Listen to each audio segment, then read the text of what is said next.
and maybe they'll fight harder. So I think that is something, although we obviously did not want to see that, that could be something that helps put pressure on the GOP to stand up and fight. Mm-hmm. Thank you, Libby.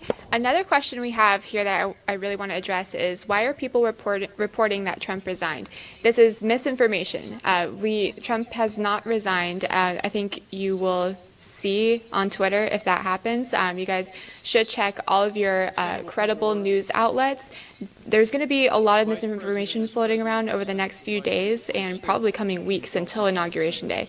Until someone gets into office, or whether they decide if President Trump is keeping office or Joe Biden gets in, there's going to be a lot of misinformation, and that goes for all the time. So make sure that you guys are using credible sources like Right Side Broadcasting. You guys know the violence was quelled. The Capitol is secured, and the people's work continues. We condemn the violence that took place here in the strongest possible terms.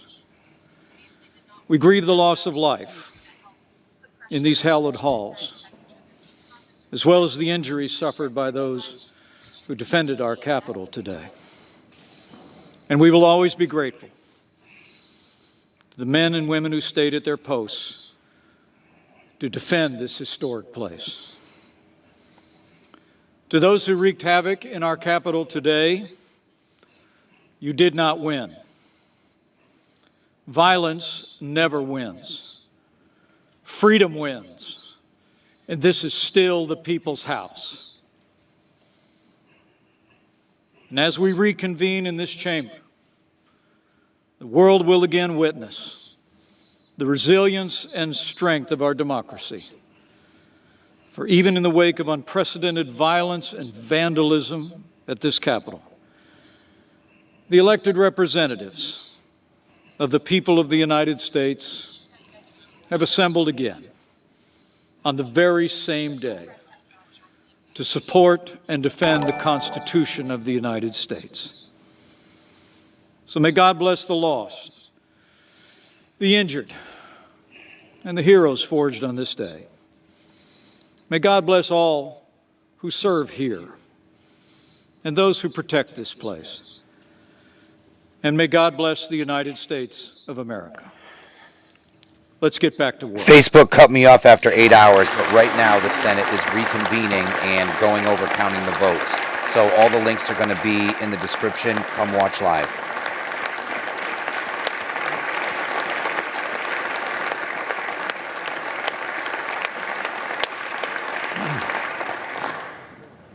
Mr. President. The Majority Leader.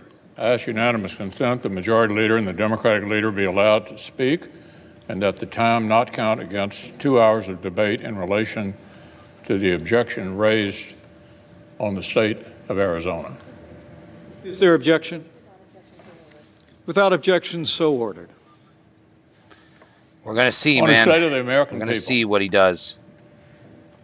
The United States Senate will not be intimidated.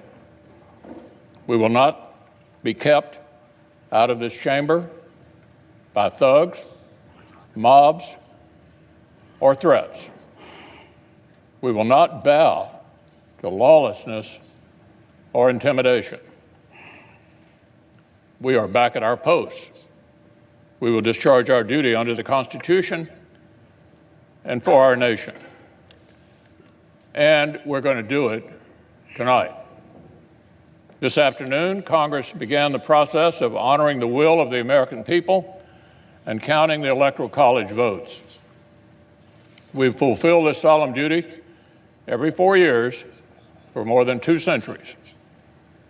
Whether our nation's been at war or at peace, under all manner of threats, even during an ongoing armed rebellion and the Civil War, the clockwork of our democracy has carried on.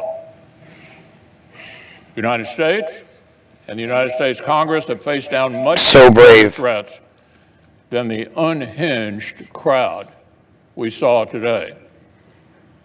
We've never been deterred before and will be not deterred today. They tried to disrupt our democracy, they failed. They failed. They failed to attempt to obstruct the Congress. This failed insurrection only underscores how crucial the task before us is for our republic.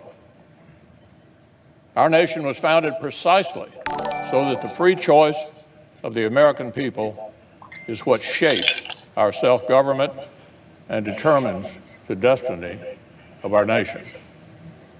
Not fear, Live not again, force, new links.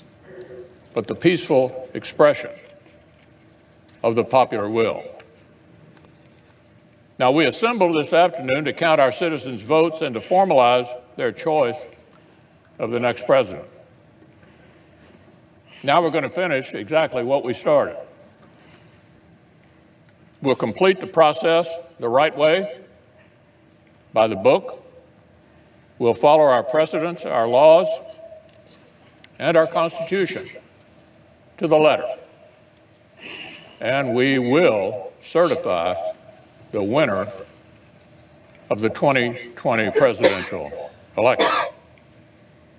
Criminal behavior will never dominate the United States Congress. This institution is resilient. Our democratic republic is strong. The American people deserve nothing less.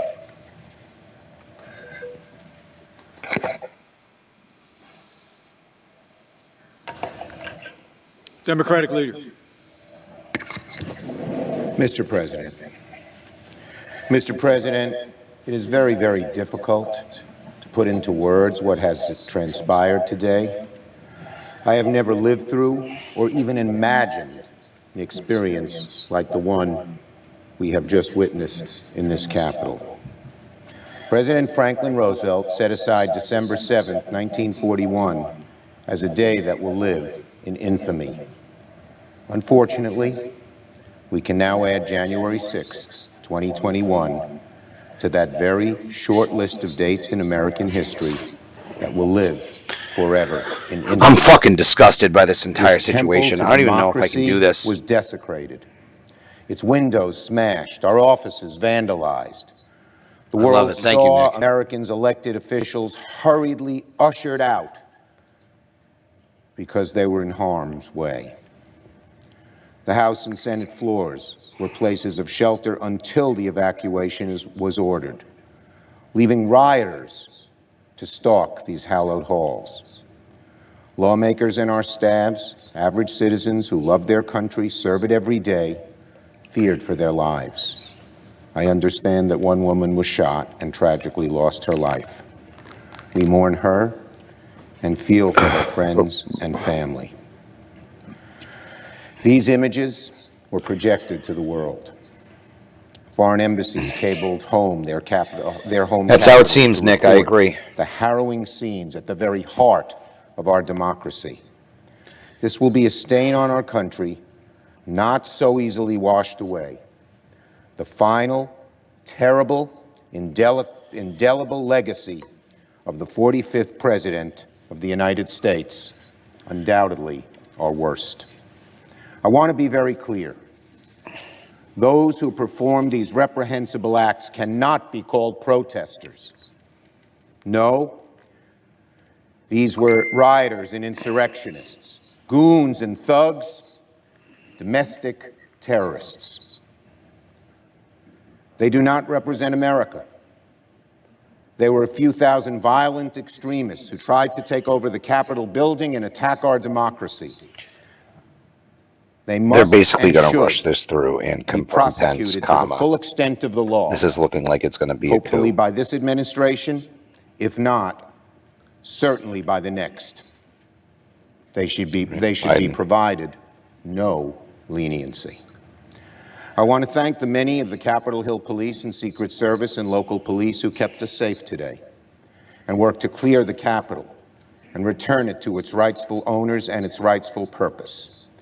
I want to thank the leaders, Democrat and Republican, House and Senate. It was Speaker Pelosi, Leader McConnell, Leader McCarthy, and myself who came together and decided that these thugs would not succeed, that we would finish the work of that our Constitution requires us to complete in the very legislative chambers of the House and Senate that were desecrated, but we know always belong to the people and do again tonight. But make no mistake, my friends, today's events did not happen spontaneously. The president who promoted conspiracy theories that motivated these thugs. Say it again. The president who exhorted them to come to our nation's capital. No, I try not to. Egged them on. He hardly ever discourages violence and more often encourages it.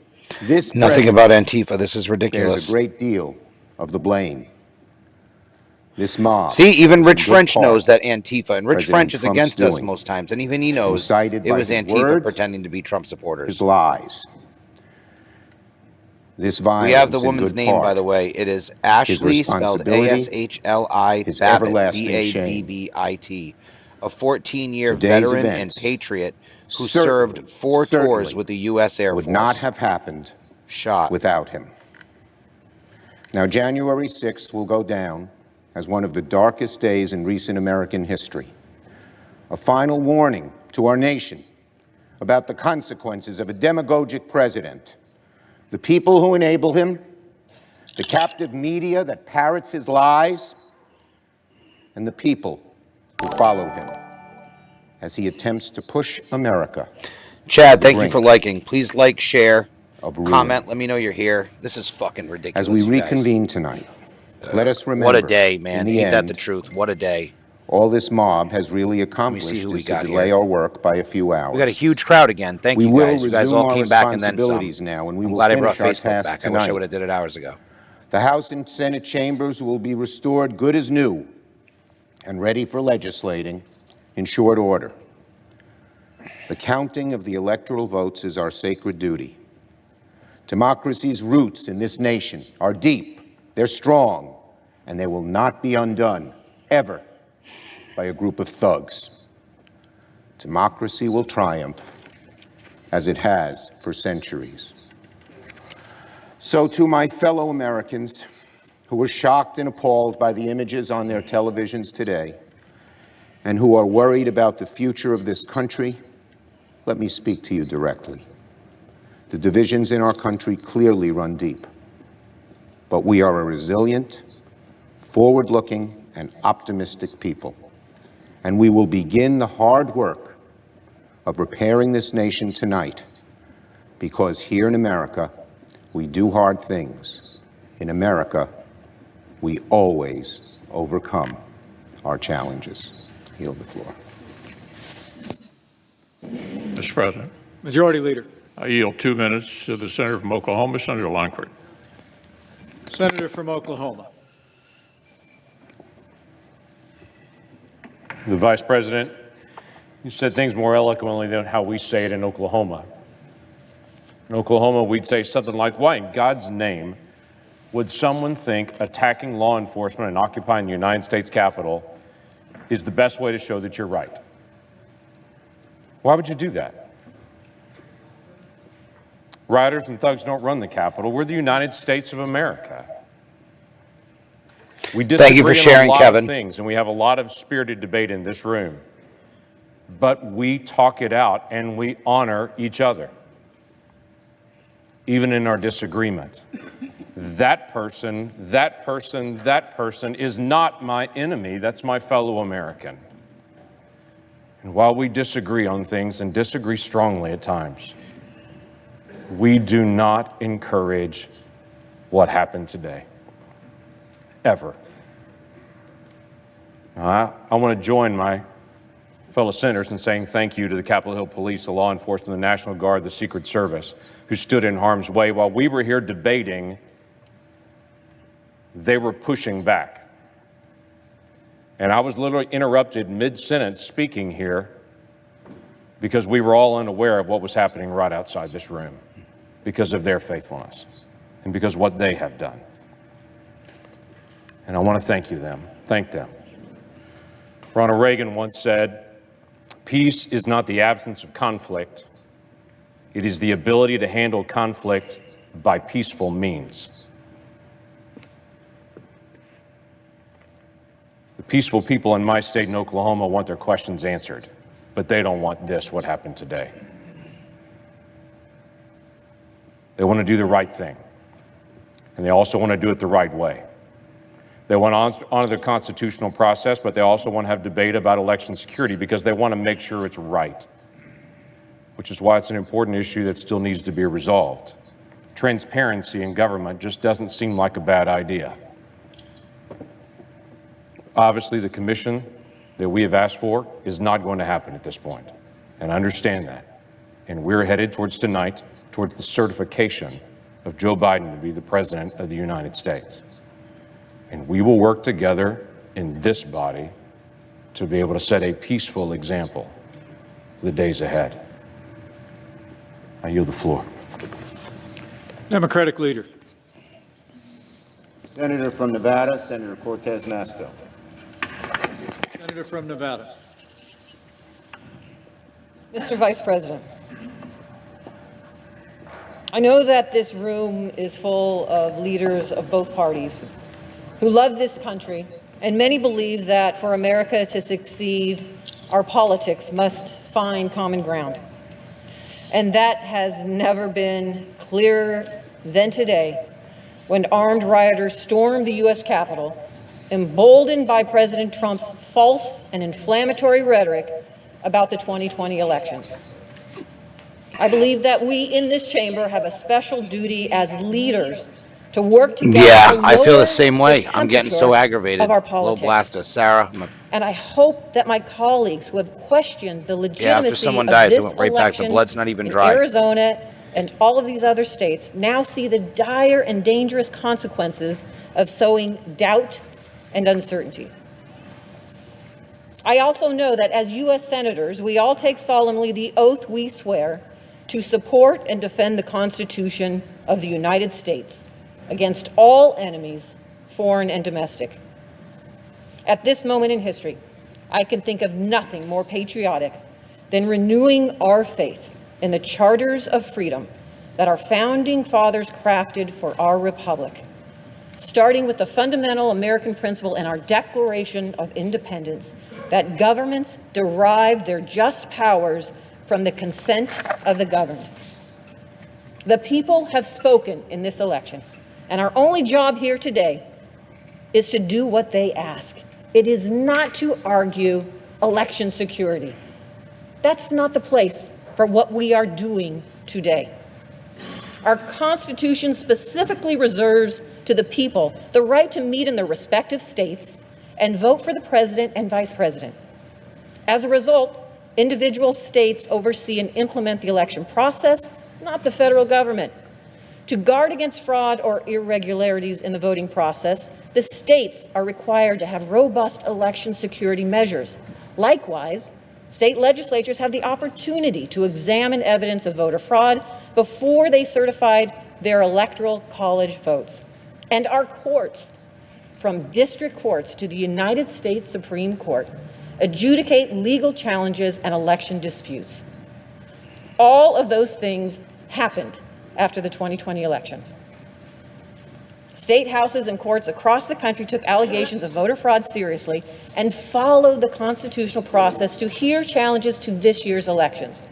No state found evidence of any widespread voter fraud, and neither did any court ask to review the state's findings. In Arizona, Republican Governor Doug Ducey, Democratic Secretary of State Katie Hobbs, Republican Attorney General Mark Brnovich, and State Supreme Court Chief Justice Robert Brutinel all certified the results of the election on November 30th. And we have heard, Arizonans have been voting by mail for almost 30 years. And Governor Ducey has expressed confidence in the state's process numerous times. In November, he said, "We do elections well here in Arizona." The system is strong, and that's why I have bragged on it so much. He further stated, we have some of the strongest election laws in the country, laws that prioritize accountability and clearly lay out our procedures for conducting, canvassing, and even contesting the results. And they are right.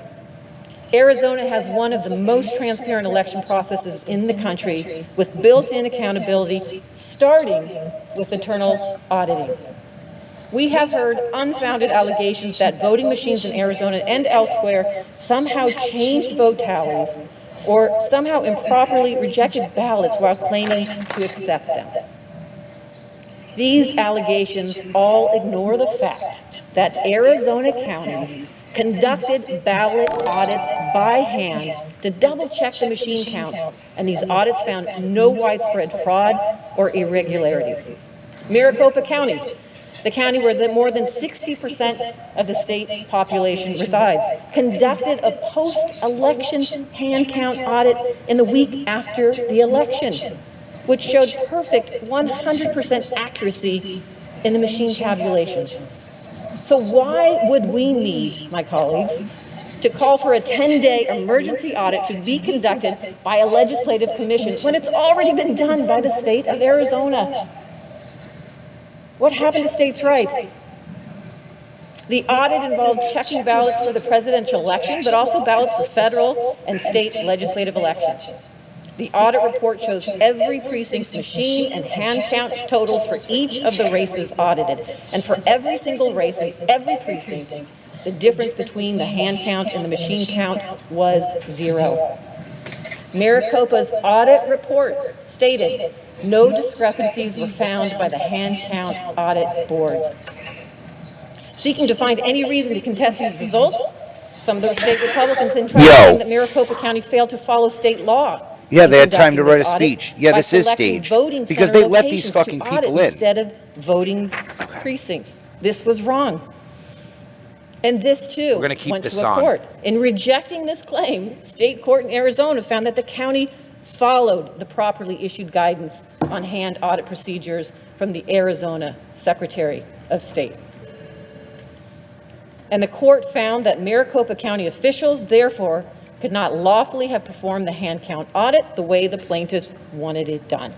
If they had done so, they would have exposed themselves to criminal punishment. The senator's 5 minutes is expired. Thank you, Mr. Vice President. I would close by just saying, please, my colleagues, do not disenfranchise the voters of Arizona and certify their votes tonight. Thank you. Majority Leader. Mr. President, I yield up to 5 minutes to the senator from Utah, Senator Lee. Senator from Utah. Mr. President, at the time I prepared my remarks for today, it seems like a lifetime ago. A lot's changed in the last few hours. And so I'm going to deliver some of the same remarks, but it has a little bit of a different feel than it would have just a few hours ago. My thoughts and prayers go out to the family members of those who have been injured or killed today. My heartfelt gratitude goes out to the Capitol Hill Police who valiantly defended our building and our lives. While it's true that legitimate concerns have been raised with regard telling to how people some of the president ordered states it, conducted their they let them on the elections. steps. This is not the end of the story. We each have to remember that we've sworn an oath to uphold, protect, and defend this document, written nearly 2.5 centuries ago by wise men raised up by God to that very purpose. That document makes clear what our role is and what it isn't.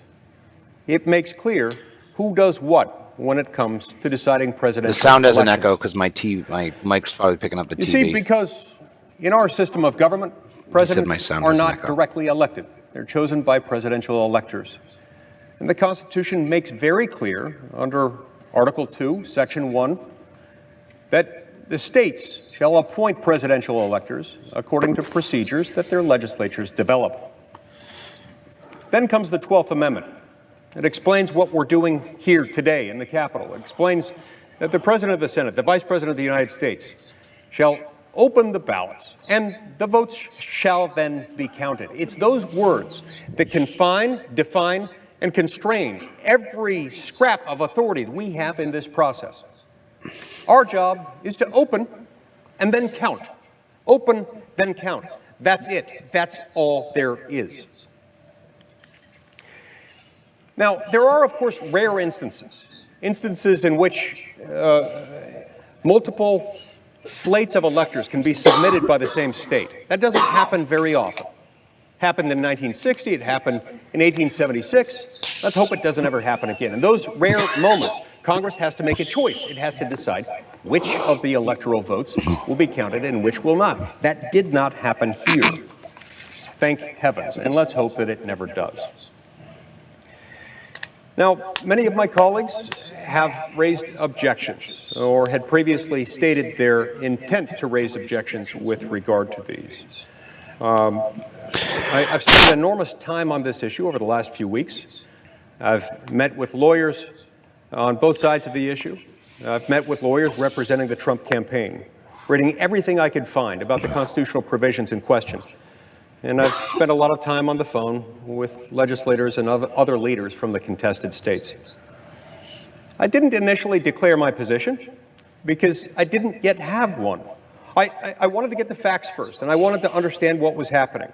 I wanted to give the people serving in government in the contested states the opportunity to do whatever they felt they needed to do to make sure that their election was properly reflected. I spent an enormous amount of time reaching out to state government officials in those states, but in none of the contested states, no, not even one, did I discover any indication that there was any chance that any state legislature or secretary of state or governor or lieutenant governor had any intention to alter the slate of electors. That being the case, our job is a very simple one. This not true. Isn't how our federal system is supposed to work. 5 states asked to recertify. That is to say, if you have concerns with the way that an election in the presidential race was handled in your state, Yeah, true. the appropriate response is to approach your state legislatures, first and foremost. These protests, from hearing from those who have raised concerns, they should have been focused on their state capitals, not their nation's capital.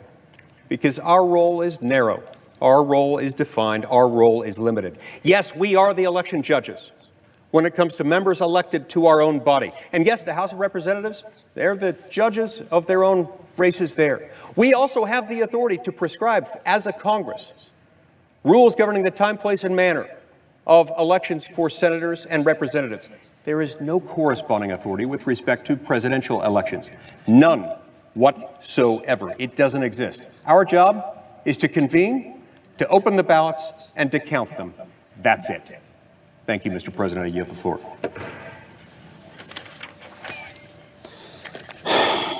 Democratic leader. Colorado, Mr. Bennett. Senator from Colorado. Thank you, Mr. Vice President. Thank you, Mr. President. Colleagues, it's been a terrible day for everybody here and for our country. One of the things I was thinking about today is something I often think about when I'm on this floor, which is that the founders of this country, the people that wrote our Constitution, actually knew our history better than we know our history. And I was thinking about that history today as we saw the mob riot in Washington, D.C., thinking about what the founders were thinking about when they wrote our Constitution, which was what happened to the Roman Republic, when armed gangs doing the work for politicians prevented Rome from casting their ballots for consuls, for praetors, for senators. These were the offices in Rome. And these armed gangs ran through the streets of Rome, keeping elections from being started, keeping elections from ever being called. And in the end, because of that, the Roman Republic, Yeah, the deep state runs real fucking deep, Nick. took its place. This whole situation is And fucking... that was the end of the Roman Republic. I'm not going to say it or broke any me republic because for I that don't think matter, anything can, but this is the until this closest I've beautiful been to being broken Constitution on anything. was written in the United States of America. So it is my fervent hope that the way that we respond to this today, my dear colleagues, is that we give the biggest bipartisan vote we can in support of our democracy and in support of our Constitution and in rejection for what we saw today and what the Roman Republic saw in its own time. There's a tendency around this place, I think, to always believe that we're the first people to confront something when that's seldom the case, and to underappreciate what the effect of our actions will be. We need to deeply appreciate in this moment our obligation to the Constitution, our obligation to the democracy, our obligation to the Republic. There are people in this chamber that have He absolutely is. Twisted the words of a statute written in the 19th century. Welcome to the stream, bud. To actually First time seeing your name in the chat. Electoral disputes, to leave them with the states. As the senator from Utah was saying, to give us a ministerial role, except in very rare circumstances. That's what that law is about, that the senator of Texas was talking about today. And that's the law that's leading us to be asked to overturn the judgments of 60 courts in America, many of them courts in Arizona, some of whom have howled the president's lawyers out of the courtrooms because there's no evidence of fraud. This is disgusting. And by the way, the fact that 37% or 39% of Americans think there's no evidence of fraud, or I think the only thing that's more upsetting than watching people like this motherfucker talk and dealing with this tonight is probably watching child pornography.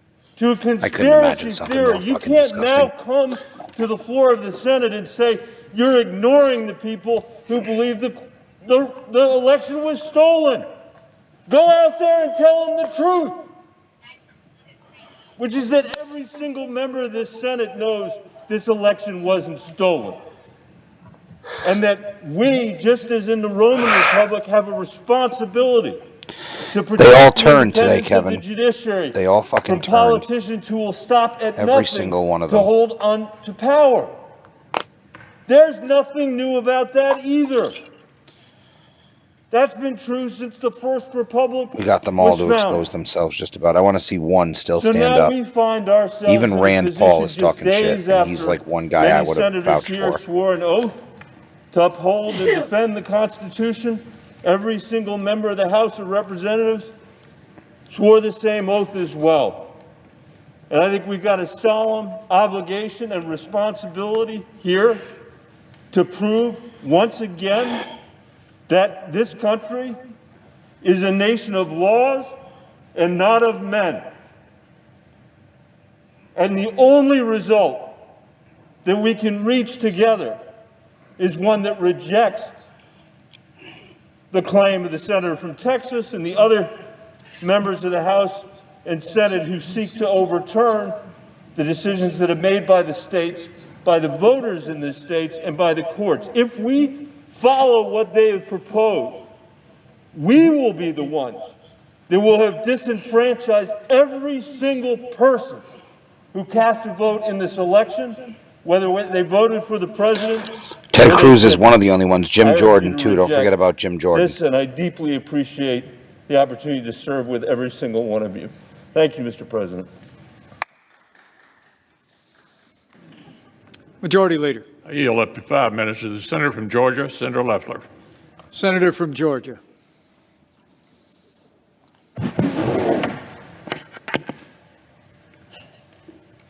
Mr. President, when I arrived in Washington this morning, I fully intended to object to the certification of the electoral votes. However, the events that have transpired today have forced me to reconsider, and I cannot now just object to the certification of these electors.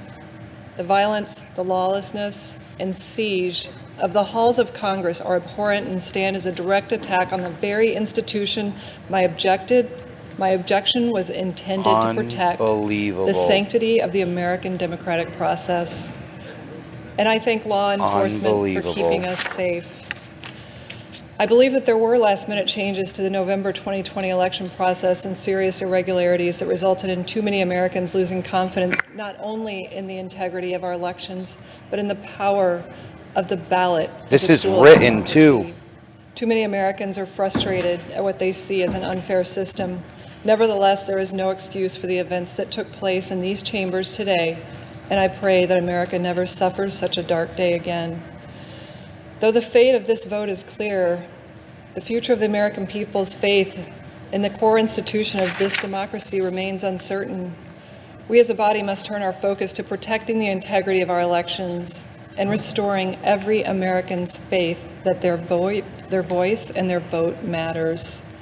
America is a divided country with serious differences, but it is still the greatest country on earth. There can be no disagreement Her husband that owns the New upholding York Stock democracy Exchange, is the from only what I path understand. to preserving our republic. I might be wrong. I yield the floor. And they're all clapping. It's it. Democratic leader.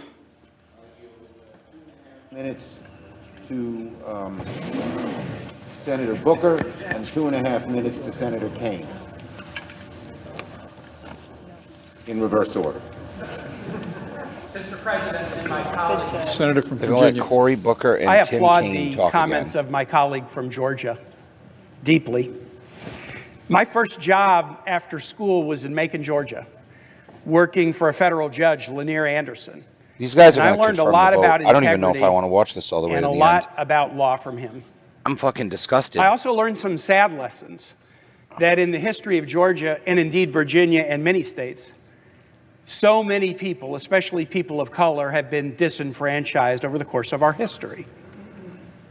Our was late their plan friend, the whole John time. Lewis, congressman from Georgia, was savagely beaten on Bloody Sunday just for marching for voting rights.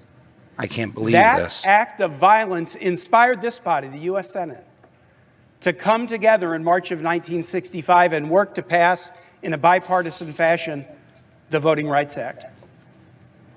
We should be coming together today after acts of violence as a United States Senate. Why didn't they act like this to for fucking affirm the BLM, votes of though? all It's who such cast bullshit. ballots I'm in heartbroken November. at what I'm seeing. Instead, we're contemplating an all rhinos. unprecedented objection that would be a massive disenfranchisement of American voters.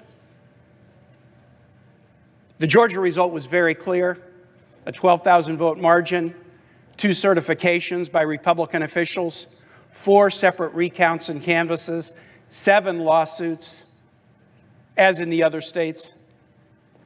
If we object to results like this, the message is so clear. We are saying to states, no matter how secure and accurate your elections are,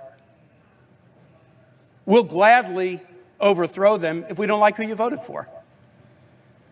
But more importantly, what we'll be saying, really what we'll be doing, is as the body that acted together And to we knew this. guarantee We knew this, Americans the right to vote, It is one big establishment we will circle become jerk, the and they're all agent exposing themselves of one of the tonight. most massive disenfranchisements in the history of this country. So I urge all of my colleagues, please oppose these objections. Thank you, and I yield to my colleague from New Jersey. Don't say the CCP's already won. I refuse to say that. We can talk about all these bastards all we want, but don't. I know, where's any of their masks? Mr. Vice President, I can only think of 2 times in American history that individuals laid siege to our Capitol, stormed our sacred civic spaces, and tried to upend and overrun this government. One was in the War of 1812, and the other one was today. What's interesting about the I don't believe they've already won. We can't say that. They both were waving flags. I pray to God that's not the case.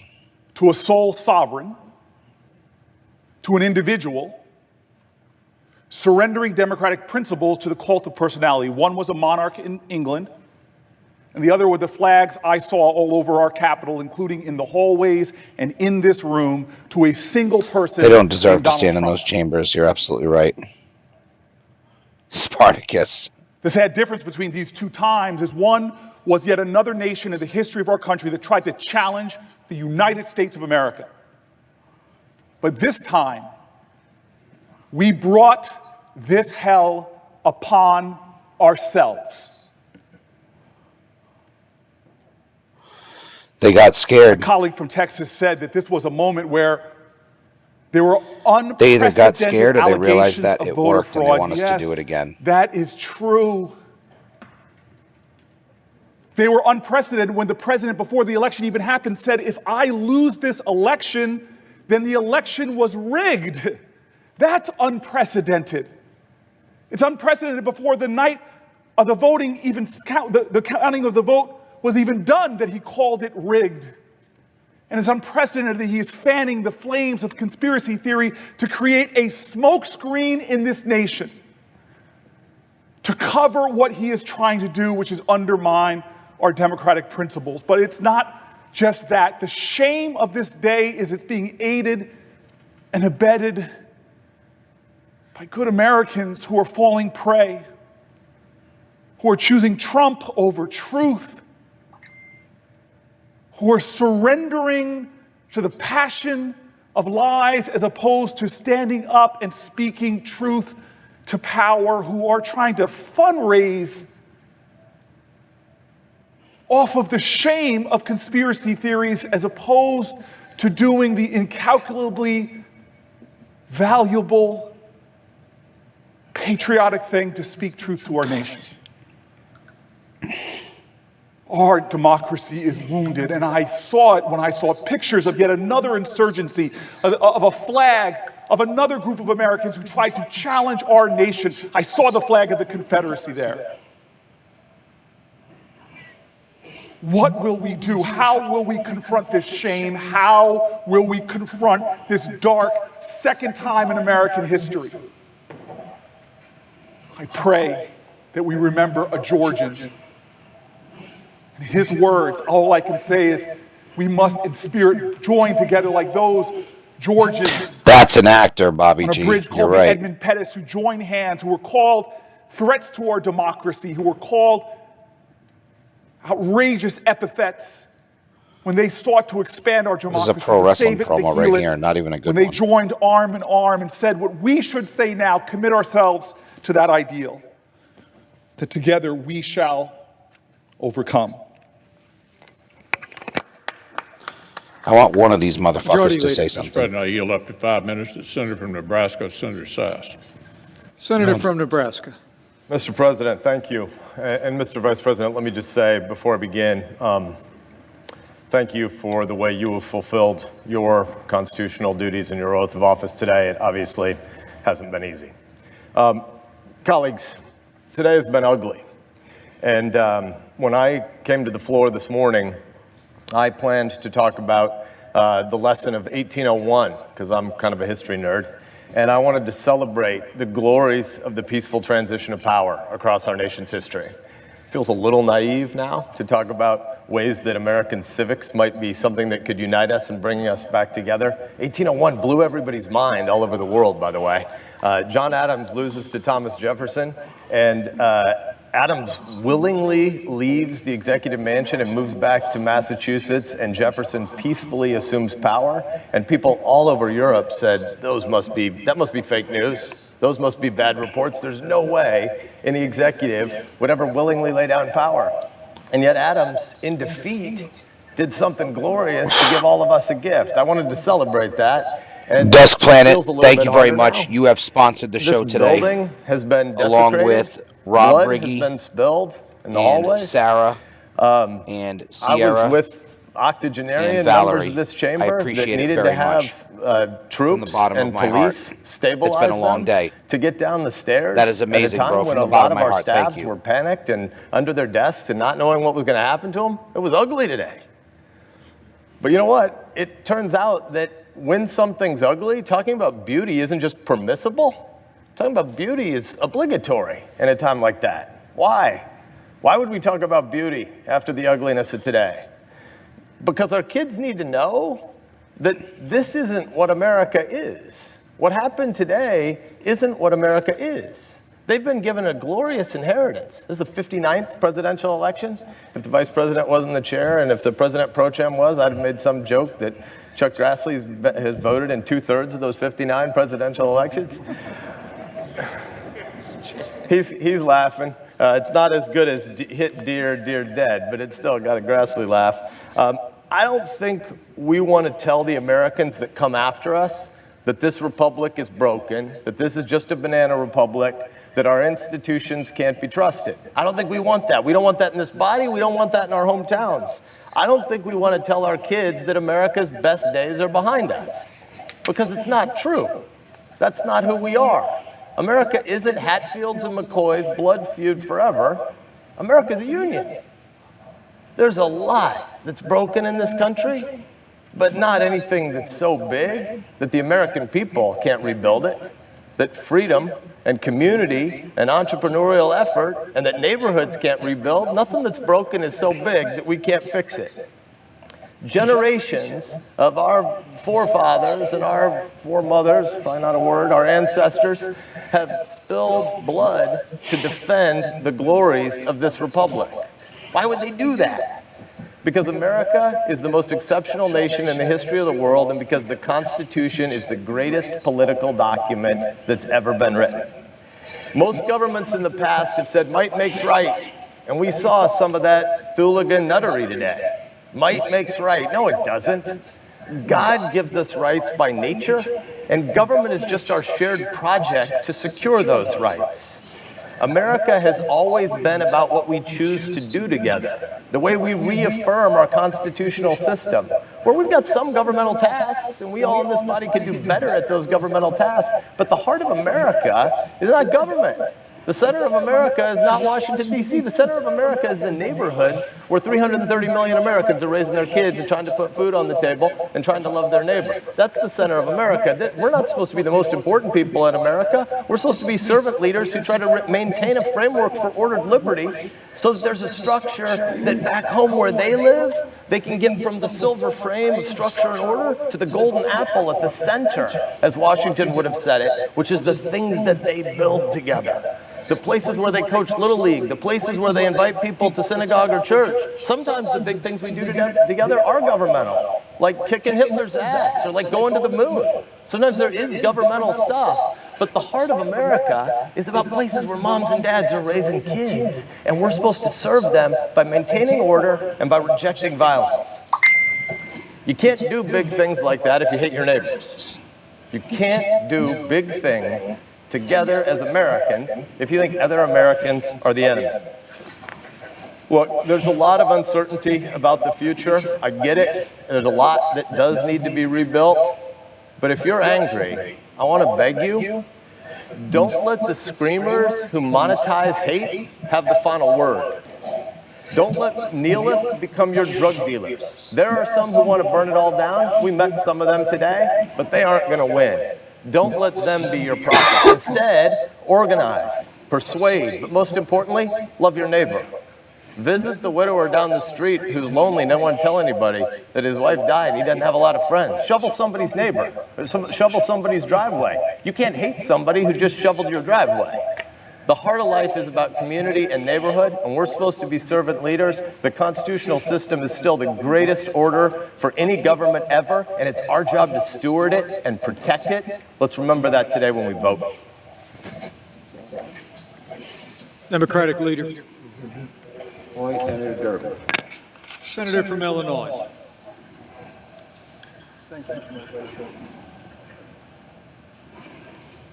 In March of 1861, a Springfield lawyer. I see the tweet. Andrew Cuomo is deploying 1,000 members of the New York National Guard to D.C. for up to 2 weeks for a peaceful transition of power. 15 years before, and he returned in the beginning of the Civil War to serve as president. It was a different place than he knew it as congressman, and 15 years had changed a lot. The Spriggs boarding house across the street, which is now the Library of Congress, was gone. And this building was changing. Big changes. They're building a dome on the Capitol. but they were also in the earliest days of a war, and President Lincoln was counseled, stop building the dome.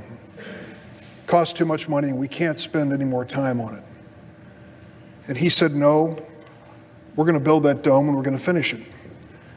That dome and this building will be a symbol of this country that will survive this Civil War and come back strong.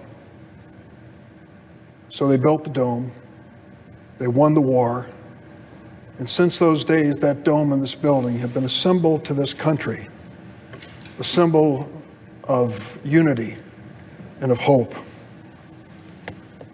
Tourists come through here before COVID-19 by the tens of thousands. And if you've ever noticed their tours, they're often shushed. People are saying, show some respect for this building. We know this building in the Rotunda as a place where some of the greatest American heroes of both political parties lie in state, and we go there to honor them. We know this building because we work here. We enact laws here that change America. We gather for State of the Union messages from presidents and honor the people in the gallery. This is a special place. This is a sacred place. But this sacred place was desecrated by a mob today on our watch. This temple to democracy was defiled by thugs who roamed the halls and sat in that chair, Mr. Vice President, the one that you vacated at 2:15 this afternoon, sat and posed for pictures, those who were roaming around this chamber. What brought this on? Did this mob spring spontaneously from America? No. This mob was invited to come to Washington on this day by this president for one reason, because he knew the Electoral College vote was going to be counted this day. He wanted this mob to disrupt the constitutional process which we are part of. This mob was inspired by a president who cannot accept. No, this is real. If you wonder whether I'm going too far in what I say, just read the transcript with the Secretary of State from Georgia and listen to this president's wild conspiracy theories, one after the other, swatted down by that Republican elected official and his attorney as having no basis in fact. This president begs, he coaxes, he even threatens that Secretary of State to find the votes he needs. In any other venue, that would be a simple, obvious crime. The lengths he will go to are obvious. The Texas senator says to us, well, many people still agree with him, you know, when it gets down to the bottom line. Many people have fallen for this presidential position that it must have been a rigged election if I lost. Well, I would say that after we've lost count, 57 lawsuits, 62 lawsuits, I've heard so many numbers, after 90 different judges, after this president took his case, the best he could put together, to the highest court in the land across the street, where he has personally chosen 3 justices on the Supreme Court, I say to the senator from Texas, you know much more about that court than I do. I don't believe they let that paper that he sent up there even hit the desk before they laughed it out of the court. And that's the best he had to offer. No evidence whatsoever of this rigged election and this fraudulence. The senator from Texas says, we just want to create a little commission. 10 days, we're going to audit all the states, particularly the ones in contention here, and find out what actually occurred. And it really draws its parallel in 1876, Hayes and Tilden. Don't forget what that commission, that so-called political compromise, achieved. It was not just some ordinary governmental commission. It was a commission that killed Reconstruction, that established Jim Crow, that even after a civil war which tore this nation apart, it re-enslaved African Americans.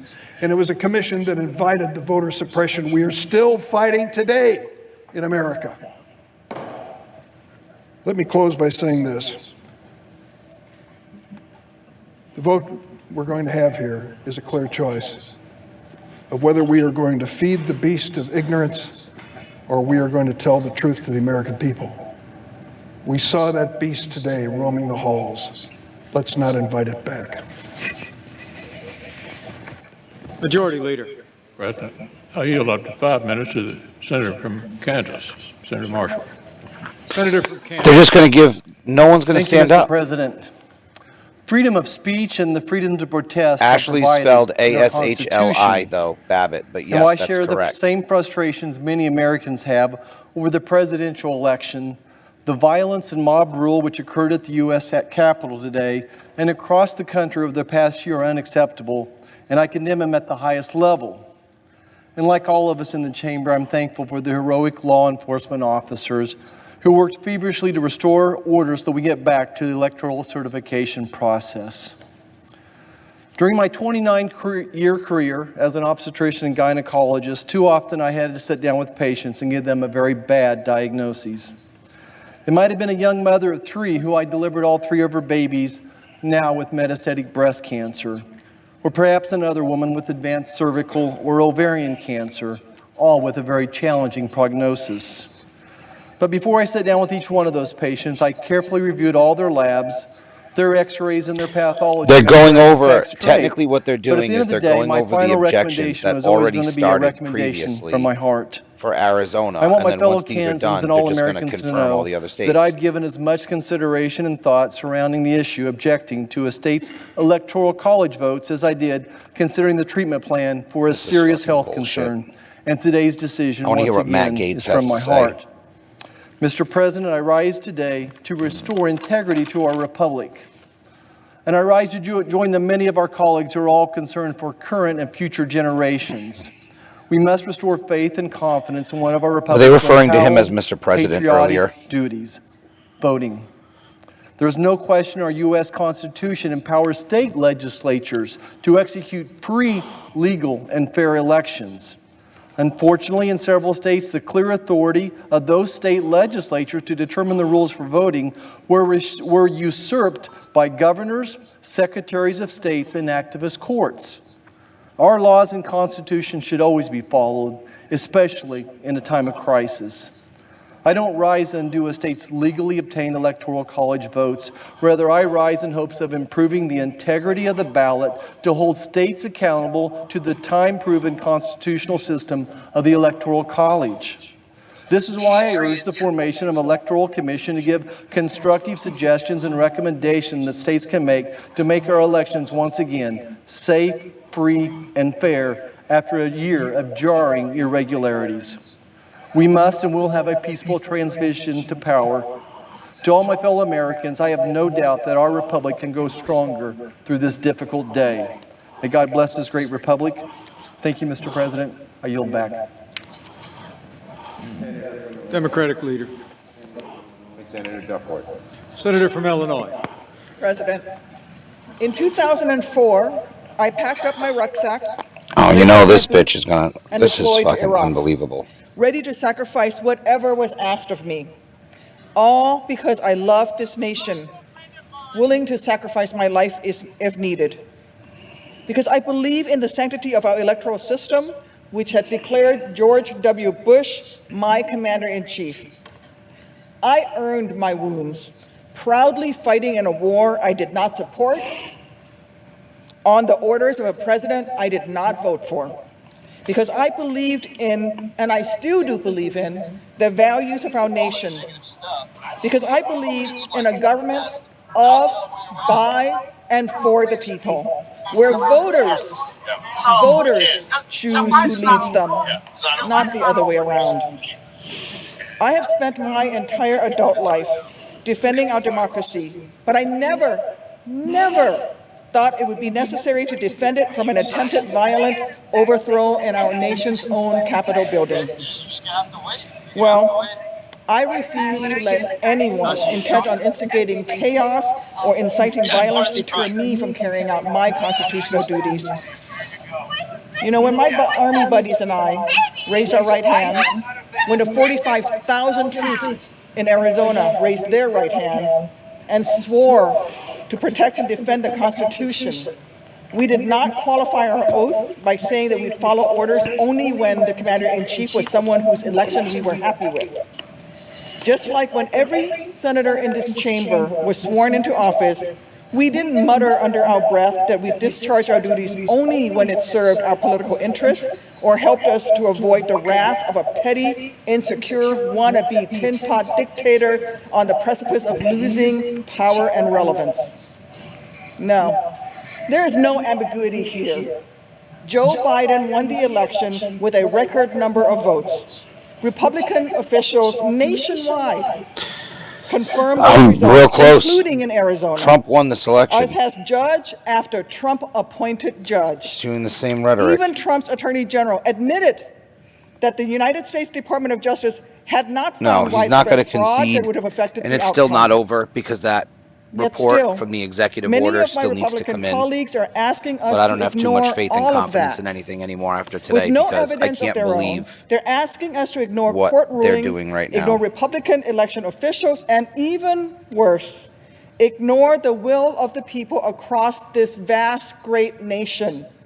By trying to overturn this election, they are placing more trust in Reddit conspiracy theories over the Constitution, proving that appeasing Trump is more important to them than protecting the I'm most so basic incredibly tenet of frustrated our with all of republic, this. You're absolutely right. the adherence to free and fair elections. We were supposed to listen There's to one thing evidence I be know, presented all day, and it's instead that it my was troops fucking didn't sign up to nonsense. defend our democracy in war zones thousands of miles away, only to watch it crumble in these hallowed halls here at home.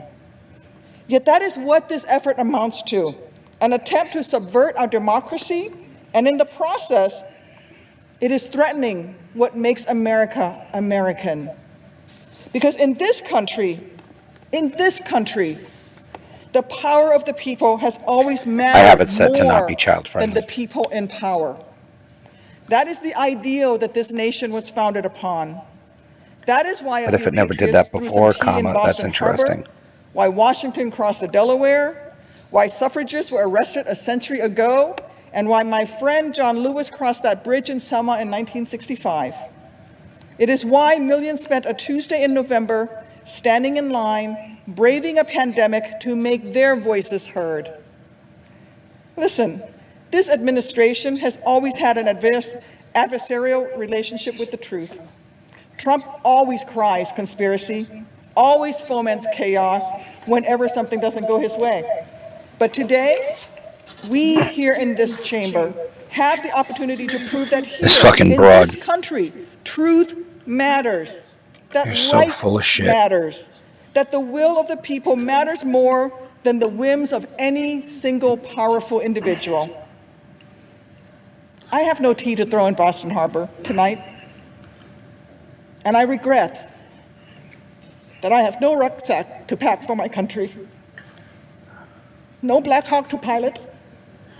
And I think I'm the most upset about all this because I can't even hear what Trump has to say about it. Nor am I asking for any grand gesture from my Republican colleagues. All that I'm asking of you is to reflect on the oaths that you have sworn, on the damage done I can to our understand you union saying today, that now. and on the sacrifices made by those who've given so much to this nation. From the service members at Fort Huachuca and Marine Corps Air Station Yuma to the marchers who bent America's moral arc a bit more towards justice with every single step that they took. How is every bridge that anyone they even crossed. blaming this on Then Trump? ask How did this yourself narrative start? whether the How is democracy they this were Trump's willing to fault? bleed for, the country that each of us in this chamber has sworn to defend, is The worth emergency damaging broadcast system in is order the to only way protect we're going to the get porcelain Trump to be ego able to of a man who treats the actually Constitution speak on as if it this. were little more than a yellowing piece of paper. I think we all know the right answer. I'm going to check this Twitter because I really don't give a fuck about this Majority parlor. Leader. Fuck her. Mr. President, I yield up to 5 minutes to the senator from Kentucky, Senator Paul. Senator Here we from go. Kentucky. Let's see I if wrote a speech for today. I was planning to say that I fear the chaos of establishing a precedent that Congress can overturn elections. Boy, was I right. Chaos, anarchy. The violence today was wrong and un-American. The vote we are about to cast is incredibly important. Now more than ever, the question is, should The Supreme Congress Court now has our override the emergency filing in certified Bulmer results versus from the Pence states to and reclaim the 12th nullify the Amendment states' controls. rights to conduct elections? The vote A today is not fraudulent a election protest. cannot be The certified. vote today is literally to overturn elections. Trump won this We've been election. told that Sidney this is a Powell's still protest. doing Well, something. this is about I an love it. electoral commission. No, it's not.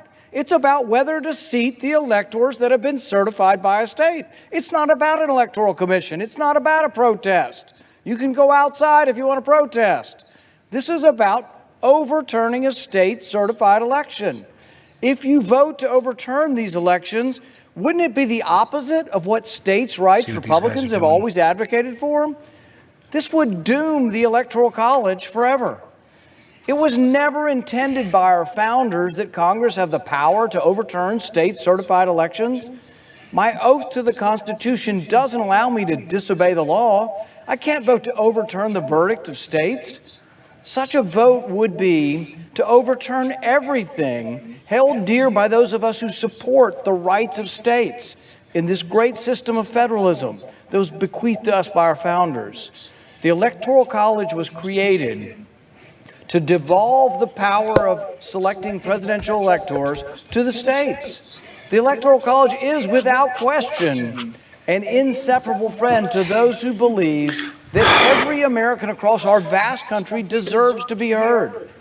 If Congress were to give the power to overturn Because he the told state's them to election, come there today. what terrible That's how chaos they're would blaming ensue Trump. every 4 years. Unfucking believable. Imagine the furor against the Electoral College if Congress becomes a forum to overturn states' Electoral College slates.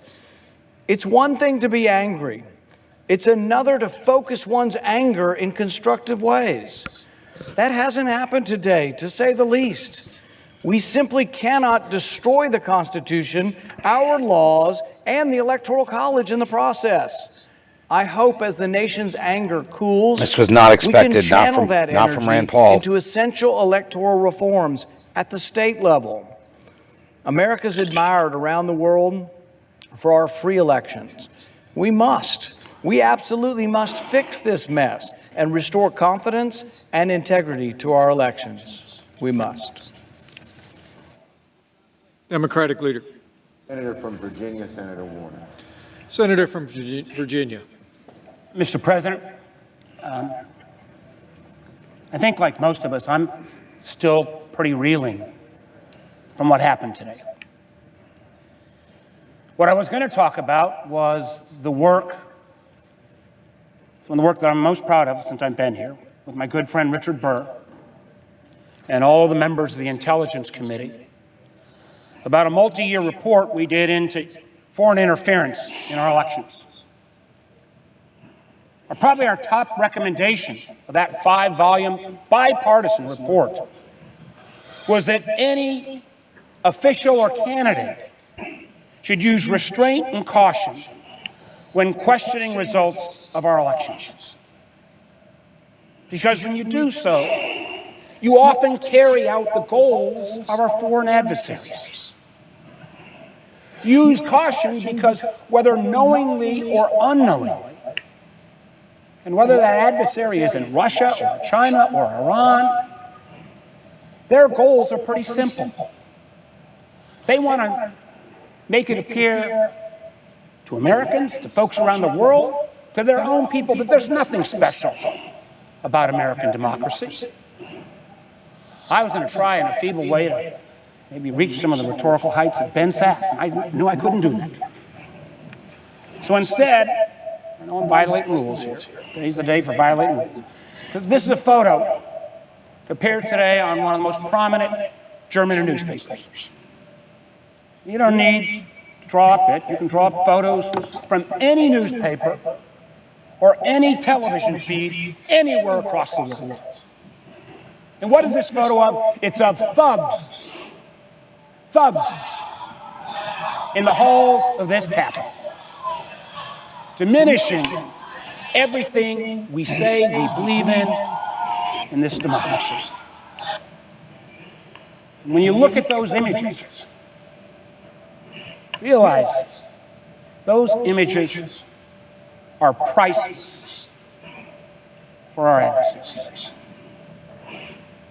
God willing, tonight, in an overwhelming way, we're going to take a small step in a bipartisan way to start restoring that trust of our people and hopefully the billions of people around the world who believe in that notion of American democracy. Remember, these images will still endure. I yield back. Majority Leader. Mr. President, I yield up to 5 minutes to the senator from Missouri, Senator Hawley. Senator from Missouri. Mr. President. Okay. I want last to begin this evening by saying thank you to the men and women of the Capitol Hill Police, the armed, the National Guardsmen, the Metropolitan Police, and others who came to this Capitol, who put their lives on the line to protect everyone here working inside of it. And I want to thank law enforcement all across this country, in my home state of Missouri and everywhere else who do that day in and day out. And I just want to acknowledge that when it comes to violence, this has been a terrible year in America this last year.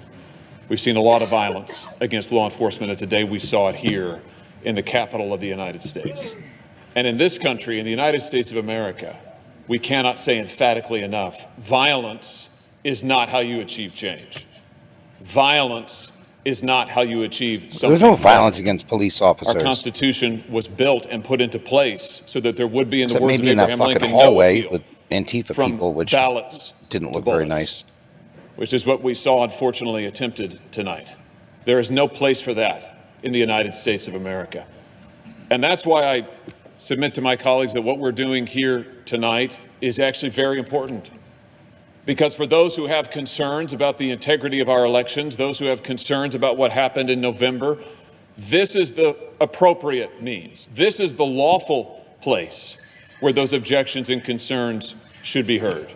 This is the forum that the law provides for, our laws provide for those concerns to be registered, not through violence, not by appealing from ballots to bullets, but here in this lawful process.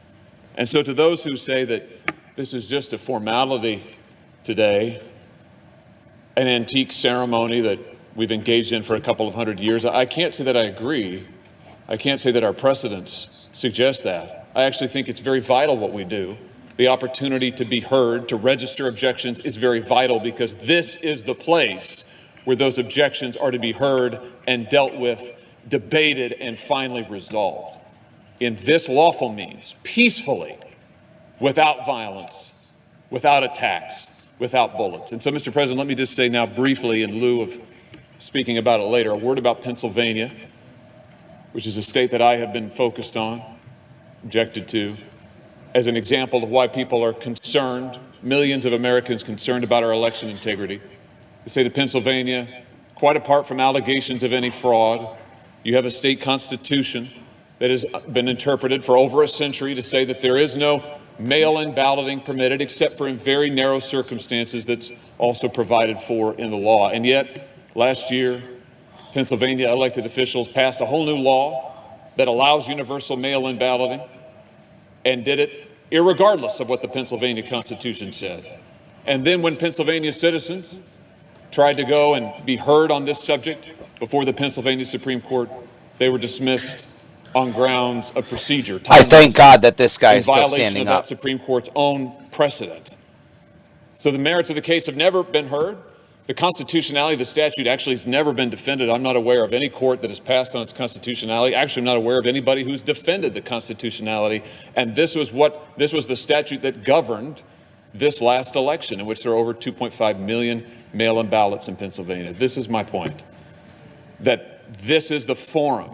The Pennsylvania Supreme Court hasn't heard the case. There's no other court to go to hear the case in the state. And so this is the appropriate place for these concerns to be raised, which is why I have raised them here today. And I hope that this body will not miss the opportunity to take affirmative action to address the concerns of so many millions of Americans, to say to millions of Americans tonight that violence is never warranted, that violence will not be tolerated, that those who engage in it will be prosecuted, but that this body will act to address the concerns of all Americans across the country. We do need an investigation into irregularities, fraud. We do need a way forward together. We need election security reforms. I bet my friends on the other side of the aisle don't disagree with that. We need to find a way to move forward on that together so that the American people from both parties, all walks of life, can have confidence in their elections and that we can arrange ourselves under the rule of law that we share together. Thank you, Mr. President. I yield the floor. Democratic leader. Senator from Pennsylvania, Mr. Casey. Senator from Pennsylvania. This is just, it's overwhelming. I rise tonight to defend the people of the Commonwealth of Pennsylvania, to defend the more than 6.9 million voters who voted in this election, and to condemn in the strongest possible terms this attempt to disenfranchise the voters of Pennsylvania based upon a lie, a falsehood. That same lie sowed the seeds of today's violence and today's lawlessness here in the Capitol. One of my constituents, Susan from the Lehigh Valley, the community of our state where Senator Toomey lives, recently wrote to my office and perhaps said it best. She said, and I quote, "We cannot allow confidence in our elections next time. to overturn Use the Antifa legal to sway the votes of the narrative." citizens Wow. of Pennsylvania. Sidney Powell This was would banned be on the Twitter as well. ultimate They're trying to shut us up. destruction Linwood too, of our probably. democracy, unquote. Susan had it right. His speech was We better than cannot anyone allow else's. So now the cops are anybody, and she heroes. put that Fucking word in bullshit. all I agree. caps, to overturn the legal votes of the people of our state. Let me address the allegation regarding the Pennsylvania Constitution and the General Assembly. Somehow that the General Assembly didn't have the authority to enact no excuse mail-in voting, that process for the people of our state. First, the law in question, Act 77, was passed in 2019 and was implemented without any serious question as to its constitutionality. The law was passed by a Republican-controlled General Assembly, House and Senate. It was only after the 2020 election, when it became clear that President-elect Joe Biden won Pennsylvania by a little more than 80,000 votes, did some Republican politicians in our state decide to challenge the constitutionality of the law. Second, Act 77 is plainly constitutional. My colleagues allege that the state constitution requires in-person voting except under limited circumstances. This is not true. While Pennsylvania lays out specific situations in which absentee voting is required, there is no in-person requirement in our state's constitution.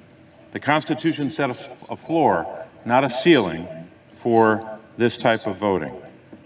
Second, apart from the argument This is made unbelievable. by my colleague, there's bipartisan agreement across our state, at the local, state, and federal level, that our election was fair, secure, and lawful.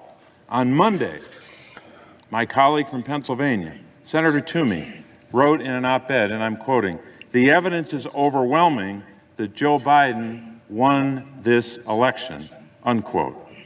There's simply no evidence to justify the outrageous claims of widespread voter fraud or election irregularities suggested by those seeking to overturn the election. 60 cases, court after court, all throughout our state and throughout the country, including the Supreme Court, dealing with this bizarre argument that we know is based upon that lie. In one court, the United States Court of Appeals for the Third Circuit, Judge Bibas, appointed by President Trump, he said, quote, "The campaign's claims have no merit," unquote. The United States, he said, has free and fair elections, which are the lifeblood of our democracy. Charges require specific allegations and then proof. We have neither here, unquote. So said Judge Bibas. Finally, Mr. President, a word about those election officials who did such work. These election officials all across our state, Republicans and Democrats, from red counties and blue counties, they did their jobs. They are patriots. And these objections are an attack on these Pennsylvania public servants. Give you one example. Republican Commissioner Al Schmidt, I should say, of Philadelphia. He wrote, and I said, and he wrote, as I will quote as follows, quote, "There really should not be a disagreement, regardless of party affiliation, when we're talking about counting votes by eligible voters. It's not a very controversial thing, or at least it shouldn't be," unquote. After Election Day, Commissioner Al Schmidt, his family, and his colleagues were subjected to death threats simply because he was trying to do his job with integrity. It calls to mind, Mr. President, that great line from America the Beautiful, "Oh, beautiful for patriot dream that sees beyond the years." These election officials, like so many of our patriots, we heard from Senator Duckworth tonight, a real patriot. These patriots did their job. Let's support these patriots. Vote against this objection. Majority Leader. I yield 5 minutes to the Senator from Utah, Senator Romney. Senator from Utah. Mr. President, today was heartbreaking, and I was shaken to the core. Shit, Romney. As I thought about the people I met in China and Russia and Afghanistan and Iraq and other places who yearn for freedom and who look to this building and these shores. Fuck Mitt Romney. We're looking at Trump's gab. And I saw the images being broadcast around the world, and it breaks my heart. I have 25 grandchildren. Many of them were watching TV, thinking about this building, whether their grandpa was okay. Every time I have to do this, it's like heartbreaking because I have no idea what I'm about to find. I was proud to serve with these men and women. This is an extraordinary His infamous tweet that got deleted, the one that's supposedly member of the United States Senate, so terrible, and meet with people of integrity as we do here today. Now we gather due to a selfish man's injured pride and the outrage of supporters who he has deliberately misinformed for the past 2 months and stirred to action this very morning. What happened here today was an insurrection incited by the President of the United States. Those who choose to continue to support his dangerous gambit by objecting to the results of a legitimate democratic election will forever be seen as being complicit in an unprecedented attack against our democracy. Fairly or not, they'll be remembered for their role in this shameful episode in American history. That will be their legacy. I salute Senator Langford and Loeffler and Braun and Daines, and I'm sure others, who in the light of today's outrage have withdrawn their objection. For any who remain insistent on an audit in order to satisfy the many people who believe that the election was stolen, I'd offer this perspective. No congressional audit is ever going to convince these voters, particularly when the president will continue to say that the election was stolen. The best way we can show respect for the voters who are upset is by telling them the truth.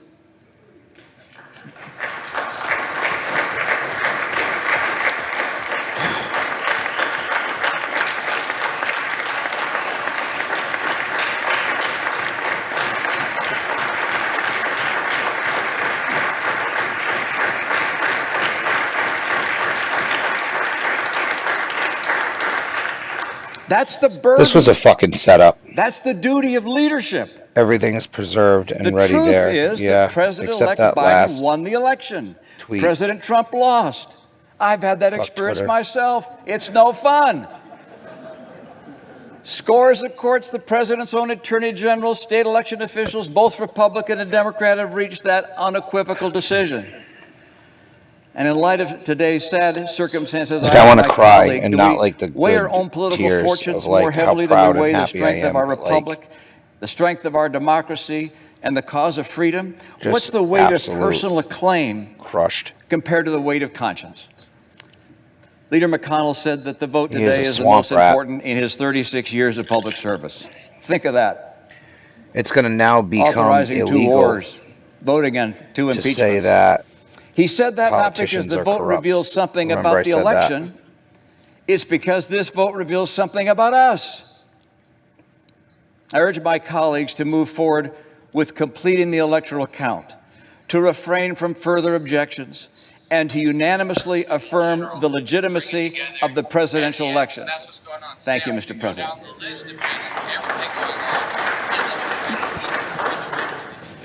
Democratic leader. Senator from New Hampshire, Senator Shaheen. Senator from New Hampshire. Mr. President, on January 3rd, I, along Oh my with 31 God. of my colleagues, What the fuck stood is in wrong this with these chamber people? and swore an oath to support and defend the Constitution of the United States. It's both ironic and deeply disappointing that only 3 days after swearing these oaths, some of my colleagues are willfully coming close to breaking this promise. Since 1797, each U.S. president has peacefully handed over power to the next, and that will happen again on January 20th, when Donald Trump, despite the protesters today, the violence today, when Donald Trump leaves the White House at noon and Joe Biden becomes president. And we've heard tonight from both Democrats and Republicans about the importance of the voters speaking in the election, and about the fact that there is no evidence of widespread voter fraud. But this is not just an issue for us here in the United States. This is an issue for nascent democracies around the world who, as Senator Romney said, look to the United States as an example. We are the shining city on the hill. We give those struggling under oppression hope for a better future. Now, like so many of us in this chamber, I've traveled to developing democracies around the world, to Afghanistan and Iraq, to the Western Balkans, to Africa, to the country of Georgia. I went there with my colleague, Senator Risch. In 2012, we went to Georgia to observe officially, on behalf of the Senate, the election between outgoing President Mikhail Saakashvili and his United National Movement Party, and the challenge by Georgian Dream, which was a newly formed party supported and funded by billionaire oligarch Bidzina Ivanishvili. It was a battle for parliament, but also for control of the government.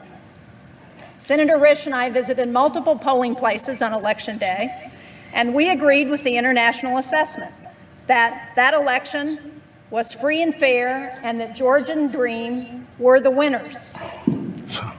But there was real concern in the country that Saakashvili was going to refuse to give up power, that would lead to violence. It would end the nascent democratic reforms that were happening in that former Soviet republic. And so Senator Risch and I, the day after the election, These people are fucking... President Saakashvili.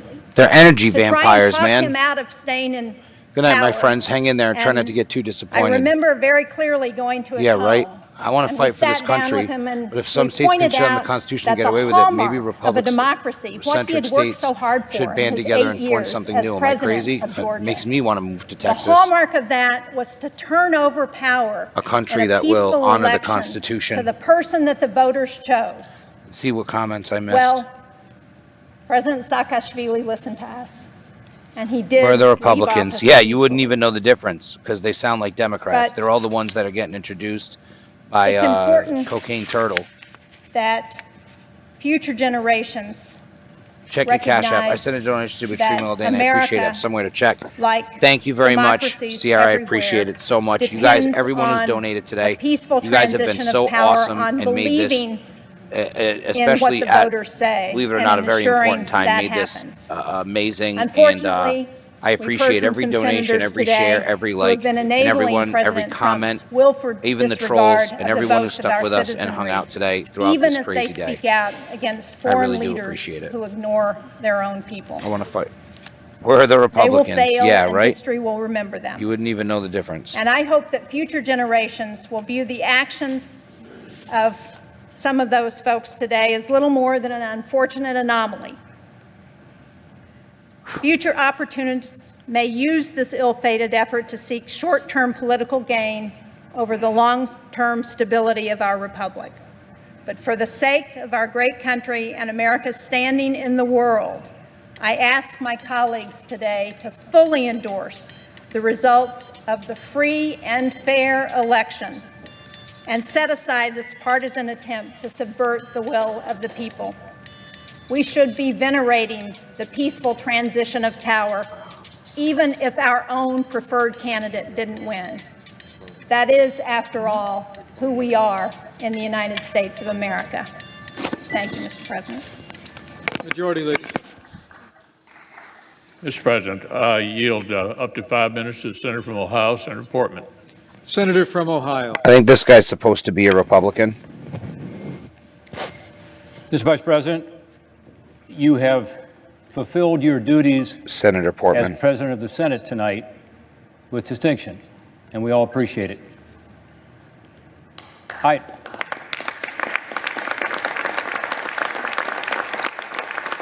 Yep, supposed to be a Republican. Let's see.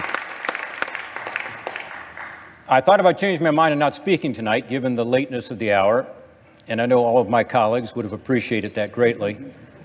But I felt it was necessary to He said 3 days ago he was going to confirm because the results. I want the American people, particularly my constituents in Ohio, to see that we will not be intimidated, that we will not be disrupted from our work. Trump won. That here in the citadel of democracy, we will continue to do the work of the people. I appreciate it very Mob rule is much. not going to prevail here. Now, Sienna, let's you're face great it. Frog. I thought I said Sienna. We did If I not didn't, I'm reclaim sorry. this chamber It's been tonight. a long time. I've been on all day. But Brave Sienna, and I knew it selfless was law you who said enforcement that. officers Sienna, you are amazing. stood in the Thank you breach so much to everybody. and ensured We that do the have to stand citadel up of right now, democracy not would be tomorrow, protected, right and now. that we We would be saw the defended. evidence. If you say And we you are didn't, deeply you're grateful full of for that, shit. as I is completely the agree. nation. I completely agree. I completely agree. Trump I've listened won. carefully I to the agree that comments this of was my fraudulent. colleagues. I don't even give a fuck what this guy And has I've listened to say. over the past couple of weeks. There's this issue no has been question, discussed, and nothing in my mind has I tell changed you, about for what me, happened it's on November not a hard 3rd or decision. the week after that. I stand with the only thing Constitution. that I has stand changed with is I think we what all the Constitution see now makes clear. The how people deep this and the swamp states hold the power really here. runs. Not us. And it's My oath to the fucking Constitution and my reverence for our democratic principles make it easy for me to confirm Unbelievable. these state certifications. By the way, I posed this process some 15 years ago when some Democrats chose to object to the electors from my home state of Ohio after the 2004 elections. Sienna, I'm so sorry. I meant to say Sienna, not Sierra. I posed it then, I don't and even I know pose it anyone now. named Sienna. I said at the but time, one of my closest friends Congress must not thwart the will of the people. has a Sienna. That's what we would be doing. Let's assume for a moment that those who object to the certifications are right, that the Constitution As his intended daughter. that a bare I don't know why majority I of said members that. of I'm Congress tired and could emotionally circumvent the drained. states that have But I chosen thank you to so much, certify Sienna. the You are a popular beast. votes of their own state citizens. I ask the objectors to I'm think like about crushed the by precedent these that fucking would be rhinos set if we were to do that. and What this if the corruption, majority man. in the House and the Senate This is was of the other party unbelievable. when a presidential This is the candidate closest of our I've ever party been to came being through a completely close broken on this stream, presidential even more so election? than election night. Would you want a Congress controlled by the Democrats to play the role you now intend for us? It is asking Congress to substitute its judgment for the judgment of the voters, and its judgment for the judgment of the states that certified the results. And even forgetting the dangerous precedent that would be set, what would be the basis for objecting in this election? Look, I voted for President Trump. I supported him because I believe the Trump administration's policies are better for Ohio and for the country. And I supported the Trump campaign's right I to appreciate pursue you recounts. watching all day, by the They way. had every I right to appreciate do it. everyone who stuck with And this legal all challenges. day. It was quite an I event, agree to that say there the were least. instances of fraud and irregularities in the 2020 elections. I think we all do. And by the way, there is fraud and irregularities in every presidential election. But it is also true that after 2 months of recounts and legal challenges, not a single state recount changed the result. And of the dozens of lawsuits filed, not one found evidence of fraud or irregularities widespread enough to change the result of the election. This was the finding of numerous Republican-appointed judges and the Trump administration's own Department of Justice. Every state has now weighed in and chosen to certify its electoral slate based on the popular vote as set out in the Constitution. I understand that many Americans No idea what's who live would on never NBC. storm this Capitol Fucking probably bullshit. don't trust the integrity of the 2020 election. Don't think the state should have certified. Don't think we should have accepted the results from the states and are insisting on more transparency and accountability. In the 2016 elections, lest we forget, many Democrats objected to the results and distrusted the election. I challenge my colleagues on both sides of the aisle to listen, but also to do our part to try to restore faith in our elections. They will try to put Trump in jail, and that's the fucking sad part. Mr. President, we should all work to Flynn in improve the jail and he integrity was of the innocent. electoral system and the confidence of the American people in this bedrock of our great democratic republic. Today, I'll do my constitutional duty and oppose these efforts to reject the state-certified results. And tomorrow, in the wake of this attack on the Capitol, the pandemic that engulfs us, and other national challenges, let's work together for the people. Yield back. Democratic leader. Mr. President, I believe we have 8 minutes left, so I'd like to divide 4 to Senator King and 4 to Senator Van Hollen. That's correct, Leader. Mr. President. Senator from Maine.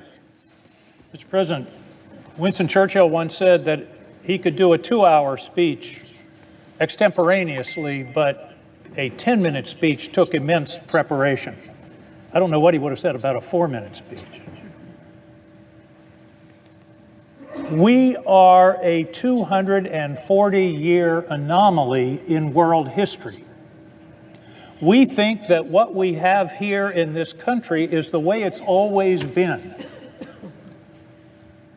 It is a very unusual form of government. The normal form of government throughout world history is dictators, kings, czars, pharaohs. It's completely different. They just showed a New York rep going against a vote, 20 years ago, the march of history was toward democracy, but it is looking on the bright side. I think 75 million Americans who are getting the Royal Shaft are not getting heard. Will just strengthen national populism in the future. Doesn't matter if the vote is rigged. It's pretty clear they don't want a populist in there. Fragile. It's fragile, and it rests upon trust. It rests upon trust in facts. It rests upon trust in courts, in public officials, and yes, in elections. I don't sympathize or justify or in any way support, that's putting it mildly, what happened here today, but I understand it. I understand it because I saw those people interviewed today and they said, we're here because this election has been stolen. And the reason they said that is that... What are you hearing, Hallie? Yeah, listen, Savannah, I think that from the White House perspective, there are, the more people that we're talking to tonight than I'm having... foundation of trust that underlies our entire system. And I agree with Governor Romney that the answer to this problem is to tell people the truth, is to tell them what happened. It's easy to confront your opponent. I think the other stream is the House to confront your versus the Senate. It's hard to tell your supporters if I can find the something stream with they the don't want to House, hear. Here it is. But that's how. For whatever reason. 6, voting to reject the electors is not remotely consistent with our vote on Sunday, a vote I forced to highlight the very hypocrisy to accept the outcome of the election of ourselves. through elections conducted under the same rules by procedures put in place by the same executive branch officials, impact.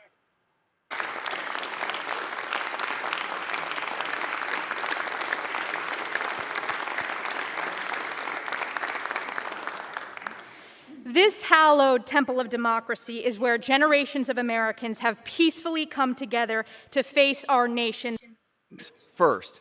And I urge my colleagues in the House. Good. The size of the majority is slim, so it gives us the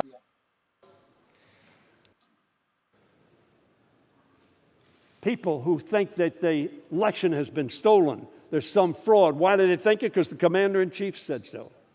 And they respect him and they follow him. And words matter. Eliminating signature matching requirements. In Georgia, there was constitutional overreach when the Secretary of State unilaterally and unconstitutionally gutted signature matching for absentee ballots. All right, so there's still some people standing up, just not in the Senate. Eliminated voter verification required by state election law. In Wisconsin, officials issued illegal rules to circumvent a state law passed by the legislature as the Constitution requires, that required absentee voters to provide photo identification before obtaining a ballot. And in Michigan, signed affidavits document numerous unconstitutional irregularities. Officials physically blocking. I know, comma, it's the post that I just sent you a picture of, period. The illegal counting of late ballots and hand stamping ballots with the previous day's date. My North Country constituents and the American people cherish the Constitution, and they know, according to the Constitution, elected officials closest to the people in state legislatures have the power of the pen to write election law, not unelected bureaucrats, judges, governors, or secretaries of state. To the tens of thousands of constituents who have reached out to me, thank you. Please know that I'm listening and I hear you, both those who agree and those who disagree. Our constitutional republic will endure this tragic day because the Founding Fathers understood Congress and the American people would face unprecedented and historic challenges by debating them on this very floor. I believe that the most precious foundation and the covenant of our republic is the right to vote and the faith in the sanctity of our nation's free and fair elections. Antifa fucking framed us, and I'm pissed, you guys. I don't know what the fuck else to say, man. Antifa fucking fair, secure, totally, and safe, and totally most did the same shit they did to BLM. I understand why the BLM people are so mad. The people who actually just support that cause and don't support the riots are so mad that the fucking riots and the stupid people gave them a bad name, which I understand. I mean, it's still a radical socialist movement. The people who started it believe in that radical socialist movement. Without objection, the gentleman is recognized for... This report discovered that up to 3% of people on voter registration lists are not U.S. citizens. Oh, this is way better than the Senate. In 2008, Electoral Study surveyed 339 non-citizens. 8% admitted voting in American elections. As an aside, I have seen higher percentages in other studies. It was going to be a fraud. The 2010 census counted 11 million illegal aliens in America. Exhibit F, a 2018 Yale study estimated as many as 22 million illegal aliens in America. Exhibit G, the math means between 800,000 It's not over. It's not over. This is very demoralizing, but it's not over. Illegal aliens illegally voted in the 2020 elections. Exhibit H, in 2014, Old Dominion University and George Mason University professors surveyed non-citizens and illegal aliens and found they vote Democrat roughly 80% of the time. Exhibit I, the math is again straightforward. The 60% Biden advantage times the illegal voting number means Joe Biden gained roughly 1,032,000 votes from illegal alien voting. That's the high number. Exhibit J, while no one knows for sure how massive the illegal alien voting bloc is, we do know Joe Biden and his campaign believed it large enough and critical enough to winning the presidential race that at the October 22nd presidential debate, Joe Biden publicly solicited the illegal alien bloc vote by promising, quote, Within 100 days, I'm going to send to the United States Congress a pathway to citizenship for over 11 million undocumented people.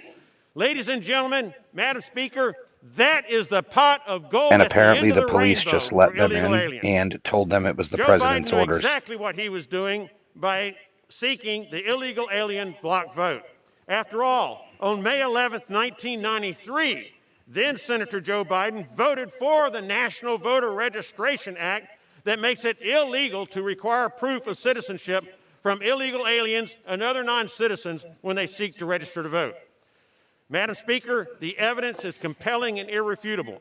Non-citizens overwhelmingly voted for Joe Biden in exchange for the promised amnesty and citizenship, and in so doing, helped steal the election from Donald Trump, Republican candidates, and American citizens across America. Madam Speaker, in my judgment, if only lawful votes cast by eligible American citizens are counted, Joe Biden lost and President Trump won the Electoral College. As such, it is my constitutional duty to promote honest and accurate elections by rejecting Electoral College vote submissions from states whose electoral systems are so badly flawed as to render their vote submissions unreliable, untrustworthy, and unworthy of acceptance. Madam Speaker, I yield the remainder of my time to the opposition. Wow. Oh, to the opposition of the vote. For what purpose does the gentleman from New York State seek recognition? Madam Speaker, as a proud Republican, I rise in opposition to the objection to the electors. Opposition of the objective. For that objection, the gentleman is recognized for 5 minutes.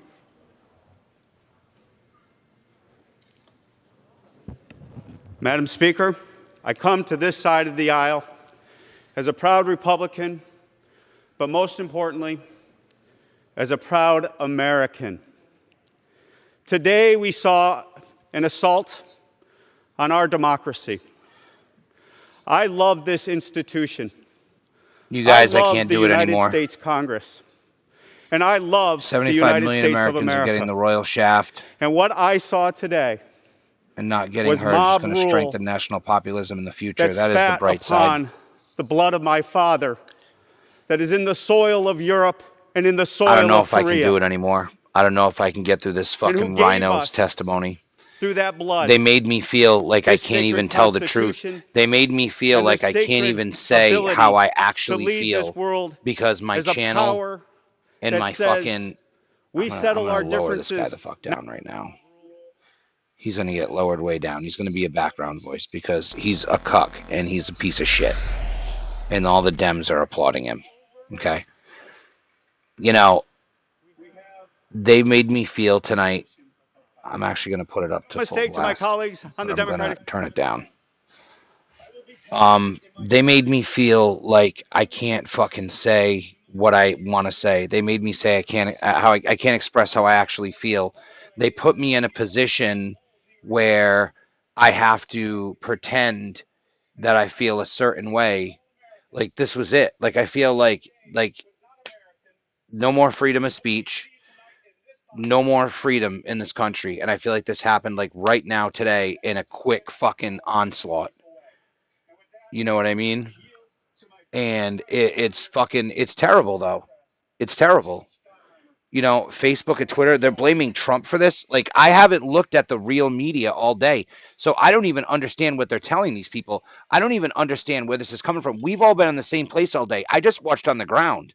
This is how I view news. I go to the source. I don't listen to other people tell me how to think and feel about it. And I feel a certain way. And what I saw today is the same thing that you guys saw.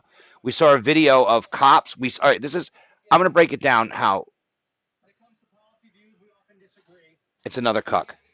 So this is how I saw it. This is what I saw happen today, okay? We saw the vote start. We saw an objection. We saw a round of applause, and we saw the House and the Senate erupt when someone objected. We saw so many people excited to do this, okay? Proud as Americans. Object. Then all of a sudden, we were flipping back and forth between the House and the Senate. The Senate went dark real quick all of a sudden. Then we went to the House. They went dark. We heard that there's people in the building. They came back. They talked for 2 seconds. They went dark. We switched over. We watched. There was people in the building. It was crazy. I couldn't believe it. What's going on? This is absolute madness. It's all I said all day. This is absolute madness. This is craziness.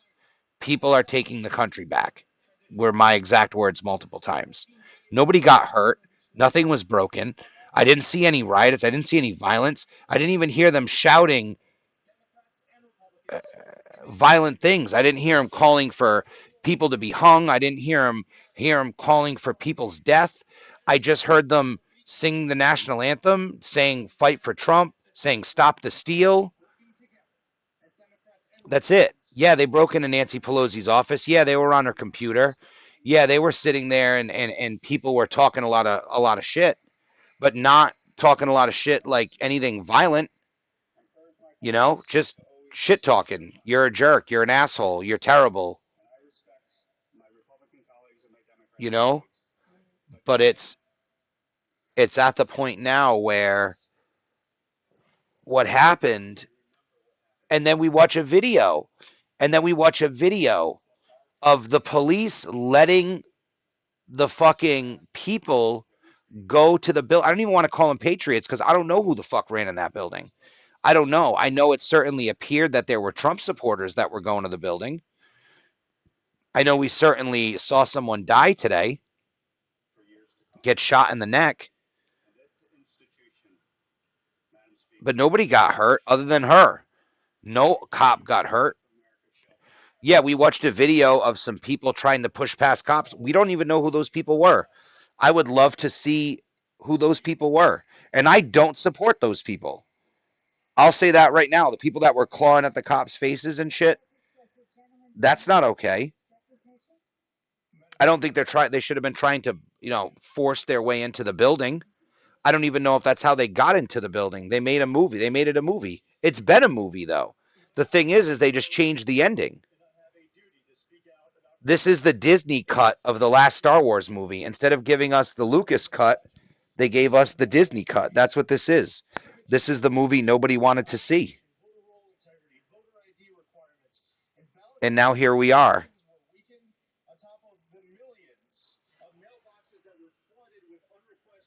All right. Not a cut. Many of my constituents have been outraged and demanding that I voice their objections here today. This debate is necessary because rogue election officials, secretaries of state, and courts circumvented state election laws. They made massive changes to how their state's election would be run. These acts, among other issues, were unlawful and unconstitutional. Congress has the duty to defend the Constitution and any powers of state legislatures that were usurped. I just don't know how this became Trump's fault today. Set new precedent by for what Antifa did. State electors. That claim, of course, ignores that Democrats have objected every time a Republican presidential candidate has won an election over the past generation. If you don't have any objections today, that's your call, but don't lecture about precedent. Over the past 4 years, Democrats boycotted President Trump's inauguration and State of the Union addresses, pushed the Trump-Russia collusion conspiracies and investigations and knowingly lied about it, voted to impeach the president before even knowing what to impeach him for, and then actually passed articles of impeachment before Senate Democrats voted to remove him from office. Today's debate is necessary, especially because of the insistence that everything President Trump and his supporters say about the 2020 election is evidence-free. That's simply not true. No one can honestly claim it's evidence-free when I say that in Arizona, courts unilaterally extended the legislatively set deadline to register to vote. The Arizona State Senate issued subpoenas post-election to get information from the Maricopa County Board on various election matters. But the board and the courts refused to help at all to let the state Senate complete its constitutional duties. In Pennsylvania, where state legislators wrote us about their powers being usurped, the Democrat majority on the state Supreme Court changed signature matching, and postal marking requirements. The date to submit mail-in ballots was extended, contradictory to the date set by state law. The state legislature expanded no-excuse mail-in balloting without a constitutional amendment. Constitutions apply to the acts of all branches of government. The issue is magnified by the voter rolls being so inaccurate that more voters submitted ballots than there were registered voters. Signature authentication rules for absentee and mail-in ballots were weakened by the Democrat Secretary of the Commonwealth without authorization. Ballot defects were allowed to be cured in some counties, but not others. There were poll watchers denied the ability to closely observe ballot counting operations. In Georgia, the Secretary of State unilaterally entered into a settlement agreement with the Democratic Party, changing statutory requirements for confirming voter identity. Challenging defective signatures was made far more difficult, and the settlement even required election officials to consider issuing training materials drafted by an expert retained by the Democratic Party. In Wisconsin, election officials assisted voters on how to circumvent the state's voter ID laws and signature verification laws, while also placing unmanned drop boxes in locations picked to boost Democrat turnout. The Democracy in the Park event in Wisconsin had over 17,000 ballots transferred that shouldn't have been. These are all facts, and certainly not evidence-free. Americans deserve nothing less than full faith and confidence in their elections, and a guarantee that their vote, their voice, guys, and that their concerns are being heard. That's why we need to have this debate today, whether you like it or not. This isn't about us. This is about our Constitution, our elections. This is about our people. What this guy's saying is serious. I yield back. And if you guys are here watching still, Diego. For All what right. purpose does the gentleman from Arizona seek recognition? Madam Speaker, I rise in opposition to the objection. all right, opposition to the objection, you're cut. This is interesting. Are you guys ready for this one? Holy crap, people. This is fucking, I don't even know what to say in a good way. Okay, hear me out. Bear with me on this one, you guys. Containing a boat. Boat. Is that a boat or is that a car? That looks like a motorcycle. That looks like a car. Boat.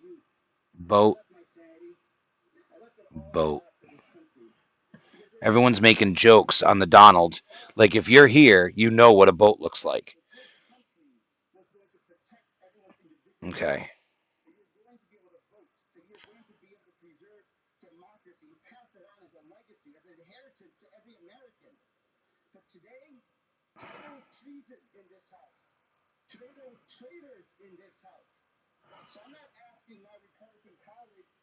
Okay. Hold on. It is time for you to save your soul. It is time for you to save your country. That man at 1600 Pennsylvania Avenue will forget you. He will use you, and he will dump you to the side. But what's being left will be the stain. The stain of democracy that you are engaging in right now. Listen to yourselves. I consider most of you very smart. No. Believe it or not.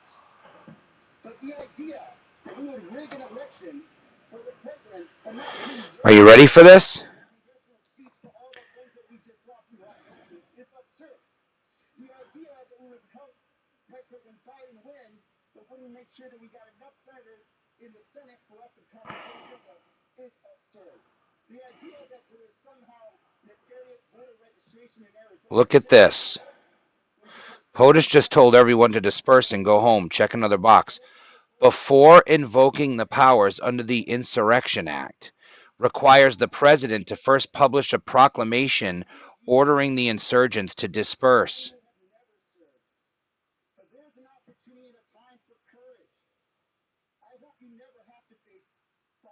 Before invoking the powers.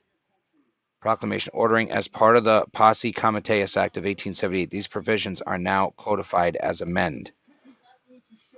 And he did it. We locked down. Hold on. Hold on. I want everyone to understand this.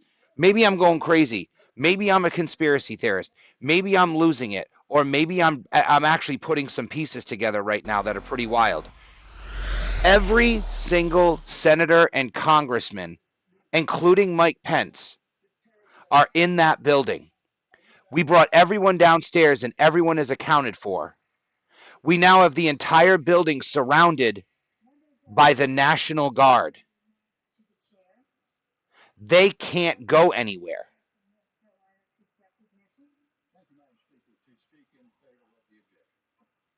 In favor of the objection. Madam Speaker, it's been quite a day. And in contrast to the gentleman's comments just now, I couldn't get over this text that I received from the mayor of Charlotte, Vi Lyles, about 30 minutes ago. She is a progressive Democrat, political opponent for years, tremendously graceful person. She said, "Representative Bishop, I hope you're safe and well. It must have been a day of anguish for the world to see our Capitol buildings under siege. I know you have a long night ahead and want you to know I was thinking about you, your family, and staff. God bless, Vi." Back home, the generosity of spirit still exists. And I understand the sharp words and feelings on the other side tonight. But there are also good people back home. And I've heard from many, many, many of them. And news would suggest there are millions of Americans. That's a big number. Millions, tens of millions who believe something went awry in this election. And they aren't dumb. They aren't mindless. They don't believe things simply because the president says them. There were problems. I know that Joe Biden will be president. But I don't know that it hurts or would hurt any of us to have the generosity of spirit to continue to reflect on what might be better or what might seriously have gone wrong here, even if you reject the notion that the result was wrong. I'd like to offer a slightly different perspective, a distinct perspective. Perhaps it will be rejected. I think if I were sitting on the other side of the aisle, it would be very difficult for me to listen to tonight. But you all have heard it said, and it certainly is true, that many executive branch officials around the nation departed from state legislatures, enacted laws. I think it's less understood how this came to pass. It was not a spontaneous, independent decision-making. But it resulted, I would argue, from a coordinated, nationwide, partisan plan. Is this how it happens? I'm like starting to get goosebumps right now because I'm really starting to realize that I think this is how it happens. It is the website of Mark Elias, the National We literally Democratic have the entire who appeared in Congress and Senate, the swamp, hundreds of cases, including across Pence, the country in the course of surrounded the election year. by, for better or for worse, was not military. A response to COVID, by the way. It pre-existed that, and his website shows that as well. He explained What that happens in January when they leave? 2020. Look at To Catch a Predator. It was a chaos strategy. A plan He lets to them in flood the House, state he and lets them federal sit courts down, with he gives them a hundreds of drink, he lets them tell their simultaneous story, election year lawsuits aimed at and then they go displacing outside state and wham. Legislative control. Now, as I've seen it, only the most The final piece of the puzzle was Trump asking everyone to disperse. All law and order has failed. In the Fourth Circuit, dissenting judges Wilkinson and Agee said this: "Let's understand the strategy that is I'm fucking being freaking out, here. guys. I'm Our freaking country out. is now plagued with a proliferation You of guys have no pre-election faith in this. litigation. I And as feel they like put you it, guys do not have faith in what I'm saying right now. 385 election year cases to that point on October 20th. And they referred to the website healthyelections.org to verify that. Around the country, they wrote, courts are changing the rules of the upcoming elections at the last minute. It makes the promise of the Constitution's elections and electors' clauses into a farce. This was a political operation masquerading as a judicial one. And in keeping with that, it featured gross breaches of litigation ethics, forum shopping, repetitive suits after losses, and collusive settlements with cooperating Democratic officials of state and local governments.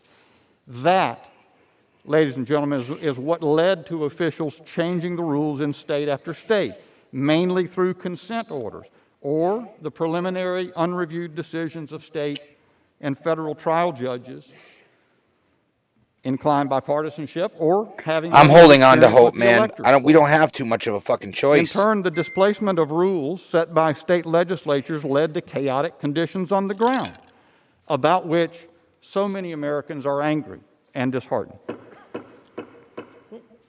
I think we can do better. I think that strategy was unwise. And I think, particularly in light of what's happened here today, we should. Thank you, Madam Speaker. The gentleman's time has expired. For what purpose does the gentleman from Arizona seek recognition? Madam Speaker, I rise tonight in opposition to the objection. Without objection, the gentleman is recognized for 5 minutes. Thank you, Speaker. As a nation, we have endured trying times and overcome many challenges. And now we face an unprecedented effort to ignore the will of the American people. All right, fuck this guy. We got to look Given at this. the facts, the unprecedented I'm going to shut events him of the tonight, fuck up until we get someone who is in favor of the objection. Did the president trap them in the Capitol? That's what I'm starting to realize. That's what I'm starting to realize, you guys. Yes. You guys are getting what I'm fucking saying. This is the fucking move. This is military. This is the art of war. This isn't like they're not just going to knock on their door and say, "Excuse me, Mr. Swamp Rat, we're here to arrest you and try you for treason." Bro, they are surrounded. Why is Twitter blocking this tweet? Before invoking the powers under the Insurrection Act, requires the president to first publish a proclamation ordering the insurgents to disperse as part of Posse Comitatus whatever. So we're going to go like this, right? I'm going to re-establish this, okay? I want you guys to understand this. Like, I can't be crazy. Like, if this is going to happen, oh, I didn't have the right thing on. I'm sorry, you guys. All right, so look. Before invoking the powers under the Insurrection Act, requires the president to first publish a proclamation ordering the insurgents to disperse as part of the Posse Comitatus Act of 1878. These provisions are now codified as amended, right? Congressional leaders will be taken to Fort McNair. This was 2 hours ago, according to a federal law enforcement official on CNN. Look up Fort McNair, and one of the main purposes of this for military justice. Responsibility for finding military justice 95 organizations. Well, I don't know about that, but look at this. Check one more box. Disperse and go home. Let's watch the video. I just saw it on here. Hold on. Hard drives from the Capitol have been taken by the citizens. Once 11.3 verifies was the first key marker. This is what they were talking about on Q drops. By the way, a pedophile tattoo on the Antifa guy. Nobody noticed it when we saw the picture, but that's a pedophile tattoo. Right? Trump Tifa.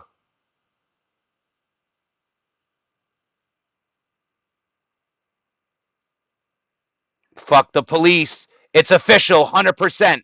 If he's at a fuck the police rally, they are Antifa. This is 100%. I wish we could see this guy's hands. And to be honest, they look a lot more similar in this picture than they did from that other angle. So, but listen, pay attention. He had to ask them to disperse officially. It's the first thing he did.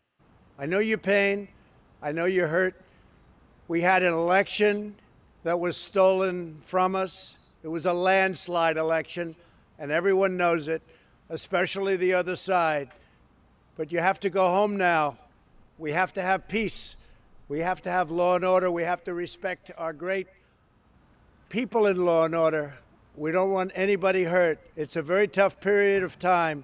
There's never been a time like this where such a thing happened, where they could take it away from all of us, from me, from you, from our country. This was a fraudulent election, but we can't play into the hands of these people. We have to have peace. So go home. We love you. You're very special. You've seen what happens. You see the way others are treated that are so bad and so evil. I know how you feel. But go home and go home in peace.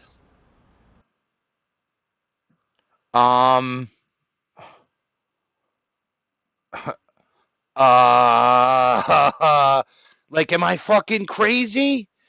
Am I fucking crazy, though? Like, it fucking makes sense, though. It makes sense. They're sitting. Let's look at what else is going on. Let's look at it. See, look at. We don't even know what's up. There were more state cops than this that rolled into. Yeah, there were more state troopers that rolled in earlier. This ain't all of them. 200 state troopers and what else? National Guard from Virginia rolled out. How many of the National Guard did they bring in? The I heard it was House. like 1,100. Democrat. He sucks. We don't care about him. Gotcha. We have the House and the Senate here. Oh my God, bro. This is going to be like To Catch a Predator. And everyone's going to wake up in the morning. Why are you putting it? Imagine. Down here. Just Down here imagine. doing Look up anything the stupid. act. Look up the act and verify. I'm all about it. Let's do it. Gotcha. Right.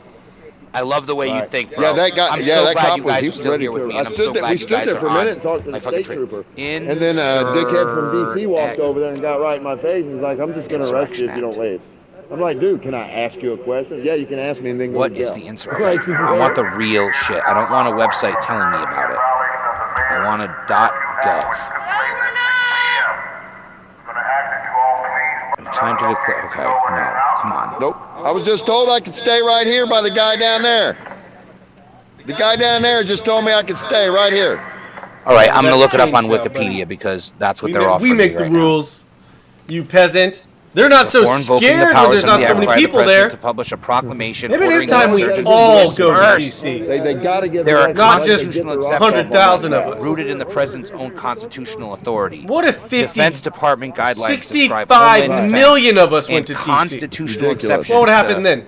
Posse committed restriction, meaning that measures necessary to guarantee national security he ain't gonna talk from to you, bro. external threats are luck with not that. subject to the same limitations. I posed that That's as a what we're at question, right by the now. way, for Because whoever's we're going about to say I'm trying verify to it incite a through the riot. I asset posed of it the as a, what would United happen States if president. 65 million people went to fuck you in DC? frickin' speech. Question, Right. question. Let's see if it links us to an actual ANC Tyrant Hunter, what's up, man? That's right. I tell them fuck you in frickin' language. So now they got two over there now. But yeah, they said I was just told by an officer down there that as long as we could come up here and stay, we just couldn't be down there. And now we got this tool telling us we can't be here. Look up the code they gave on that meme. You're right. You're right. You're right. Under Act 10, I want one I can copy and fucking paste.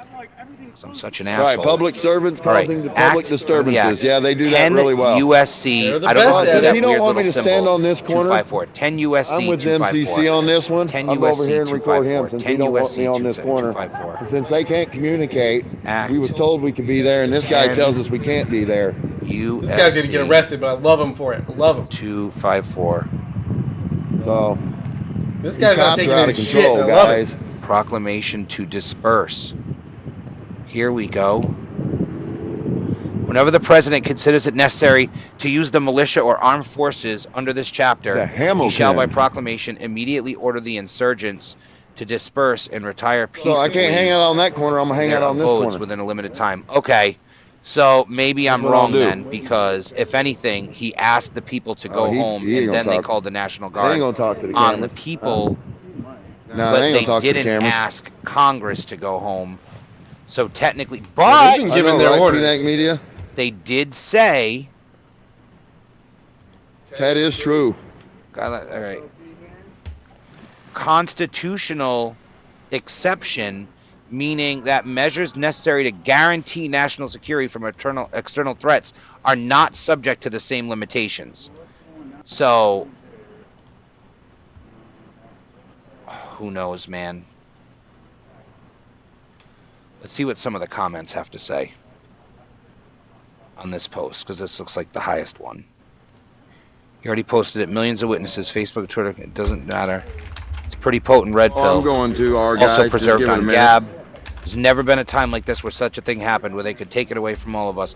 We can't play into the hands of these people. Oh my God, it's so true. Oh Oh my God, dude. The more I zoom in, the crappier Am I the video fucking gets, crazy, Ninja, bro? so my Am I zoom ain't that fucking great. crazy, you guys? They said Trump MIA on that, according to the news. Pence called the National Guard BG. No, I know that. Well, some people, not Kellyanne Conway, Kayleigh McEnany, he said it was Trump, but then later they corrected it and said it was Pence. This is absolutely wild, guys. Never seen anything like it. You can't hear me, the video volume. Couldn't get Matt the outcomes Gaetz. they wanted in state legislators. When they couldn't get the job done there, they went and pressured and litigated and usurped Trump said the anything in a Constitution while? with extra constitutional action of some officials in some states. They fraudulently laundered ballots, votes, voter registration forms, and then they limited review. In 2016, Democrats found out that they couldn't beat Donald Trump at the ballot box with voters who actually show up, so they turned to impeachment and the witness box. And when that failed, they ran to the mailbox, where this election saw an unprecedented amount of votes that could not be authenticated with true ID, with true signature match, and with true confidence for the American people. Yo. Our Article 3 courts have failed by not holding evidentiary hearings to weigh the evidence. We should not join in that failure. We should vindicate the rights of states. We should vindicate the subpoenas in Arizona that have been issued to get a hold of these voting machines, and we should reject these electors. I yield back. Gentleman's time has expired. For what purpose does the gentlewoman from Colorado seek recognition? Madam Speaker, I rise in opposition to the objection. Opposition to the objection. Fuck, Matt Gaetz Speaker, probably I'm very fucking pleased crushed to it. yield my time to the To join together, to extend our grace and our kindness and our concern for a colleague who has experienced just an insurmountable amount of grief with his family. And I want all of our fellow Americans watching to know that we did that because we care about each other and we don't want bad things to happen to each other. And our heart hurts when they're due. Now, I'm sure there are plenty of folks over there who don't like me too much, and there are a few of you that I don't care for too much. But if anybody had been hurt today, it would have been even more of a catastrophe than we already saw. And I think that's an important point for the country. Another important point for the country is that this morning, President Trump explicitly called for demonstrations and protests to be peaceful. He was far more, you can moan and groan, but he was far more explicit about his calls for peace than some of the BLM and left-wing rioters were this summer when we saw violence sweep across this nation. Now, we came here today to debate, to follow regular order, to offer an objection, to follow a process that is expressly contemplated in our Constitution. And for doing that, we got called a bunch of seditious traitors. Now, not since 1985 has a Republican president been sworn in, absent some Democrat effort, to object to the electors. But when we do it, it is the new violation of all norms. And when those things are said, people get angry. Now, I know there are many countries where political violence may be necessary, but America is not one such country. Madam Speaker, it was wrong when people vandalized and defaced your home. It was wrong when thugs went to Senator Hawley's home. And I don't know if the reports are true, but the Washington Times has just reported some pretty compelling evidence from a facial recognition company showing that some of the people who breached the Capitol today were not Trump supporters. They were masquerading as Trump supporters and, in fact, were members of the violent terrorist group Antifa. Now, Matt Gaetz to build for America fucking up, president. not tear her down and destroy her. And I am sure glad that at least for one day, I didn't hear my Democrat colleagues calling to defund the police.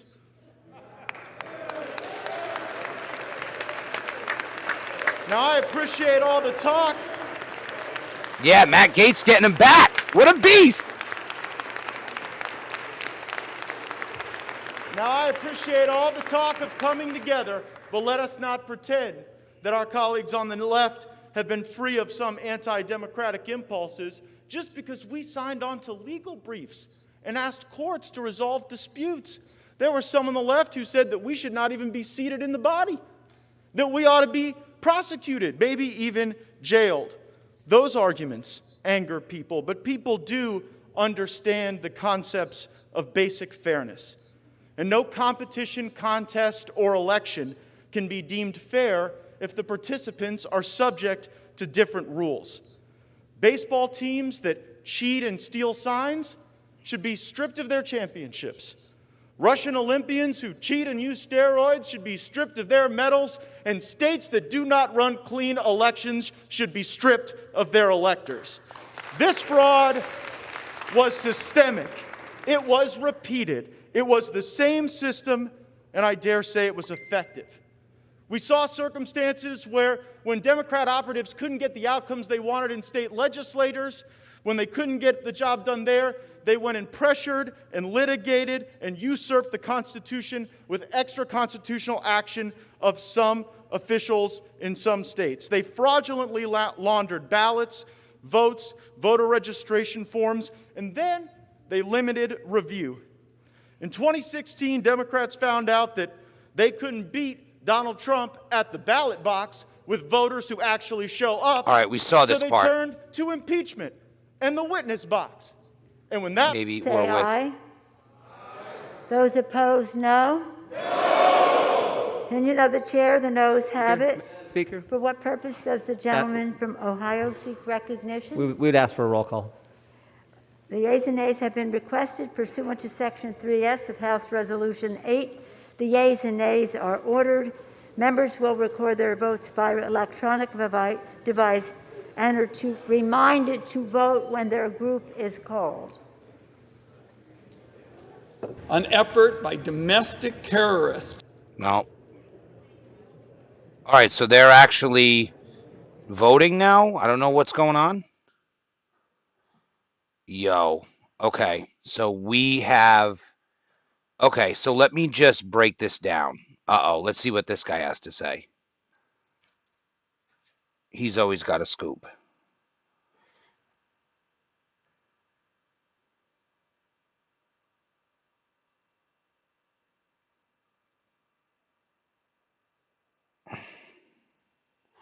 He's got nothing that we didn't know about. Shutting down Facebook. Shutting down the Sidney Powell. Trump on Gab, anything new?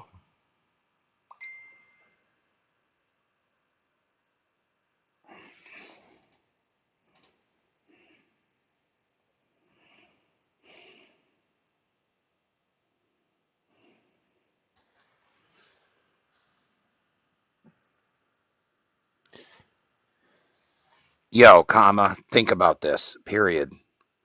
He had everybody brought downstairs, period. Everyone is accounted for, period. And the entire building is surrounded by military personnel, period. When someone's on To Catch a Predator, comma, he allows them to sit down and feel comfortable before they leave the building and get arrested, period.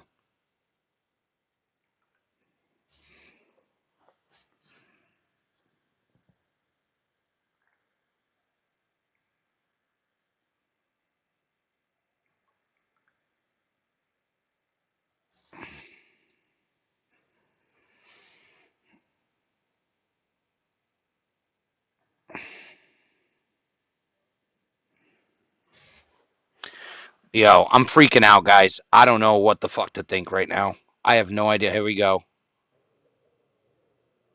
Agreeing to the objection. 44 Republicans still agree. 45 Republicans still agree to the objection. Okay, so the problem was they just let the shitty Republicans speak. That's the issue. Republicans didn't all necessarily flip. You're obviously not going to see any Dems right there. But, of course, the totals are not going to fucking add up.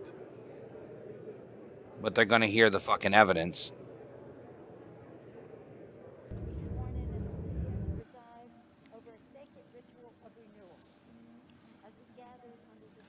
What are we voting here? What are they doing? The senator from Florida is recognized.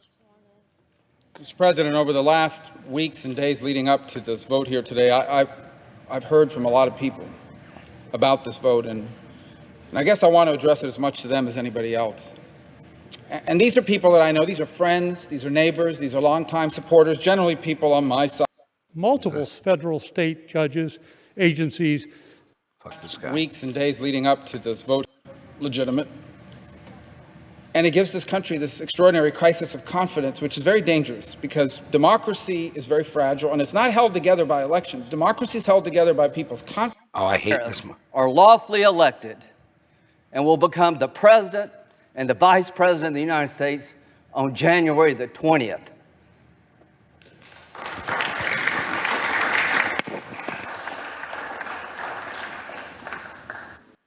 F-18s, they're out there flying so that we can get it right here. There are people dying, to my good friend from Illinois, because you can't.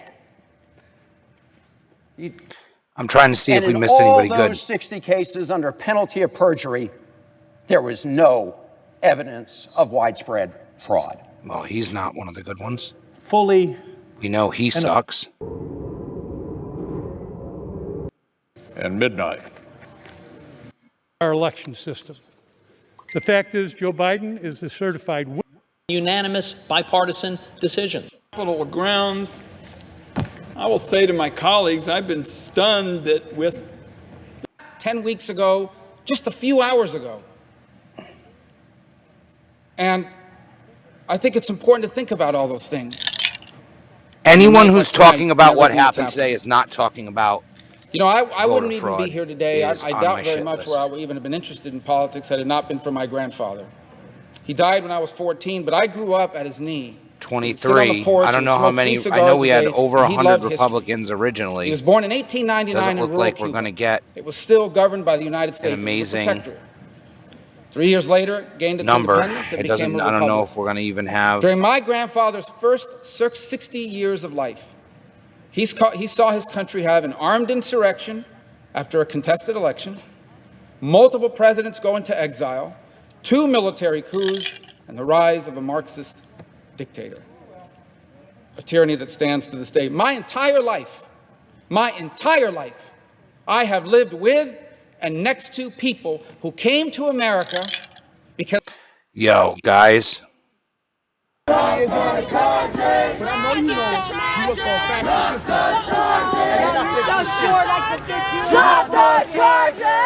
So these guys are sitting there with police. Drop the charges! Drop the charges! Drop the charges! I'm not saying I know, comma, but it just went through my head, and it's No cops! a strong possibility. No cops!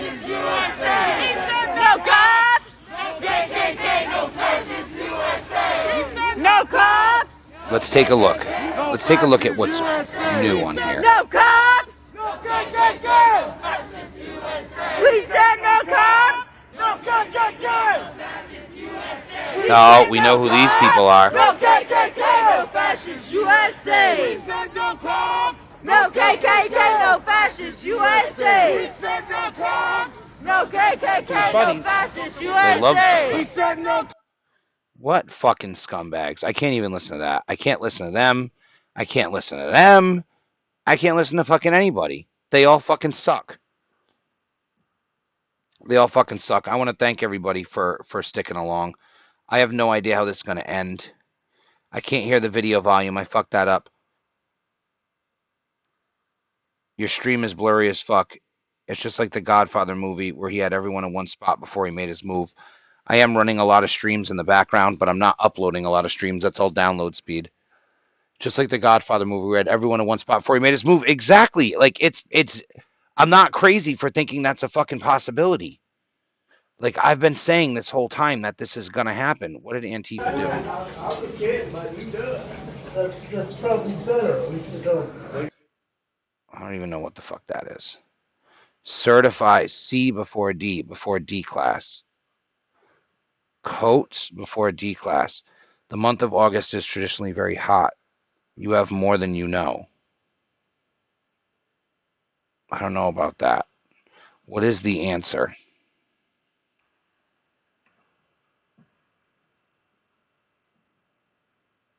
And see what Code Monkey has to say. 2017, General Flynn. 2021, President Trump. Political prisoner. The guy who knows where the bodies are buried? I have no idea what he's trying to reference by that tweet. My alternative account on Gab. Retweeted. Objection, Arizona State. Fails in the Senate. DNC calling on using the 25th Amendment to remove Trump. GOP may soon announce support. Violence is never a solution to political problems. Politicians speaking from a town named after a guy who led a war to start his own country. What?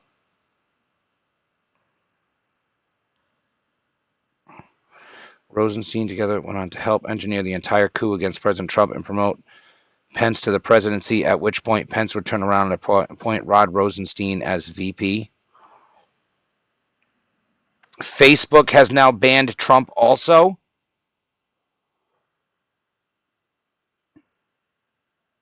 This is the woman shot and killed. Don't be surprised if Congress holds a vote to remove POTUS via the 25th Amendment. Pence has returned to the Senate. Oh my God, what the fuck is happening? What is going on here? What is the answer to this? 7 comments. Let's see what these people have to say. But I would say a political prisoner.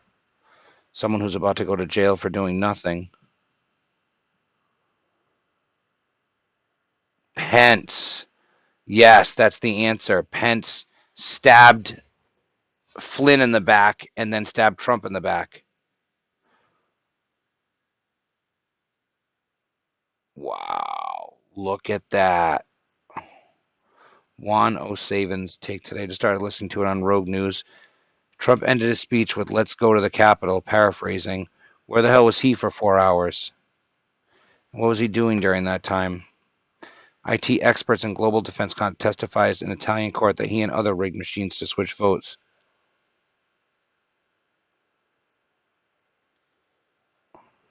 Well, boys and girls, I'm going to be honest with you here. As wild as today has been, I got to go. I can't do it anymore. It's like the guy, yeah, see? It's like the Godfather movie. I'm going to leave you all with this. It's been amazing.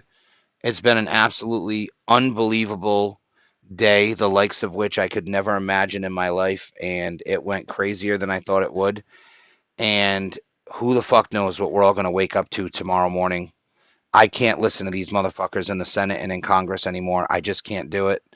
I'll be here all night. I'm going to go put on AEW, and I'm going to spend some time with the love of my life. And this was wild. So I just want to thank everyone who came on this crazy ride with me today. Absolutely fucking nuts. I'm blown away. I'm astounded. And I thank everybody for being here. I thank everyone who sponsored me today. I thank everyone who commented, subscribed, shared, came in and left, dropped a comment. I appreciate everybody. And just tune in this Friday live at 5 when we talk about how this whole fucking thing concluded. Because by Friday live at 5, we're going to know a little bit more about what the fuck just went on. Because I can't do it anymore. It's fucking madness. So with that being said, everybody, I love you all. I love America. God bless America. God bless freedom. And Jay Jakes, I'm sorry I'm leaving when you got here. It was a crazy fucking day, bro. If you have no idea what happened, good Lord, you're in for a fucking treat when you go back and you watch the last stream and you watch this one, because they fucking raided the Capitol building. It was fucking wild. And now they're all surrounded by the military in the Capitol building. And Trump just fulfilled the last checkbox on the Insurrection Act, and let's see what happens. We have an executive order. We have some things that could be done, or nothing can happen. I don't know. But I'm curious to see how we're going to wake up tomorrow morning and what's going to happen. So be safe, everybody. Adios.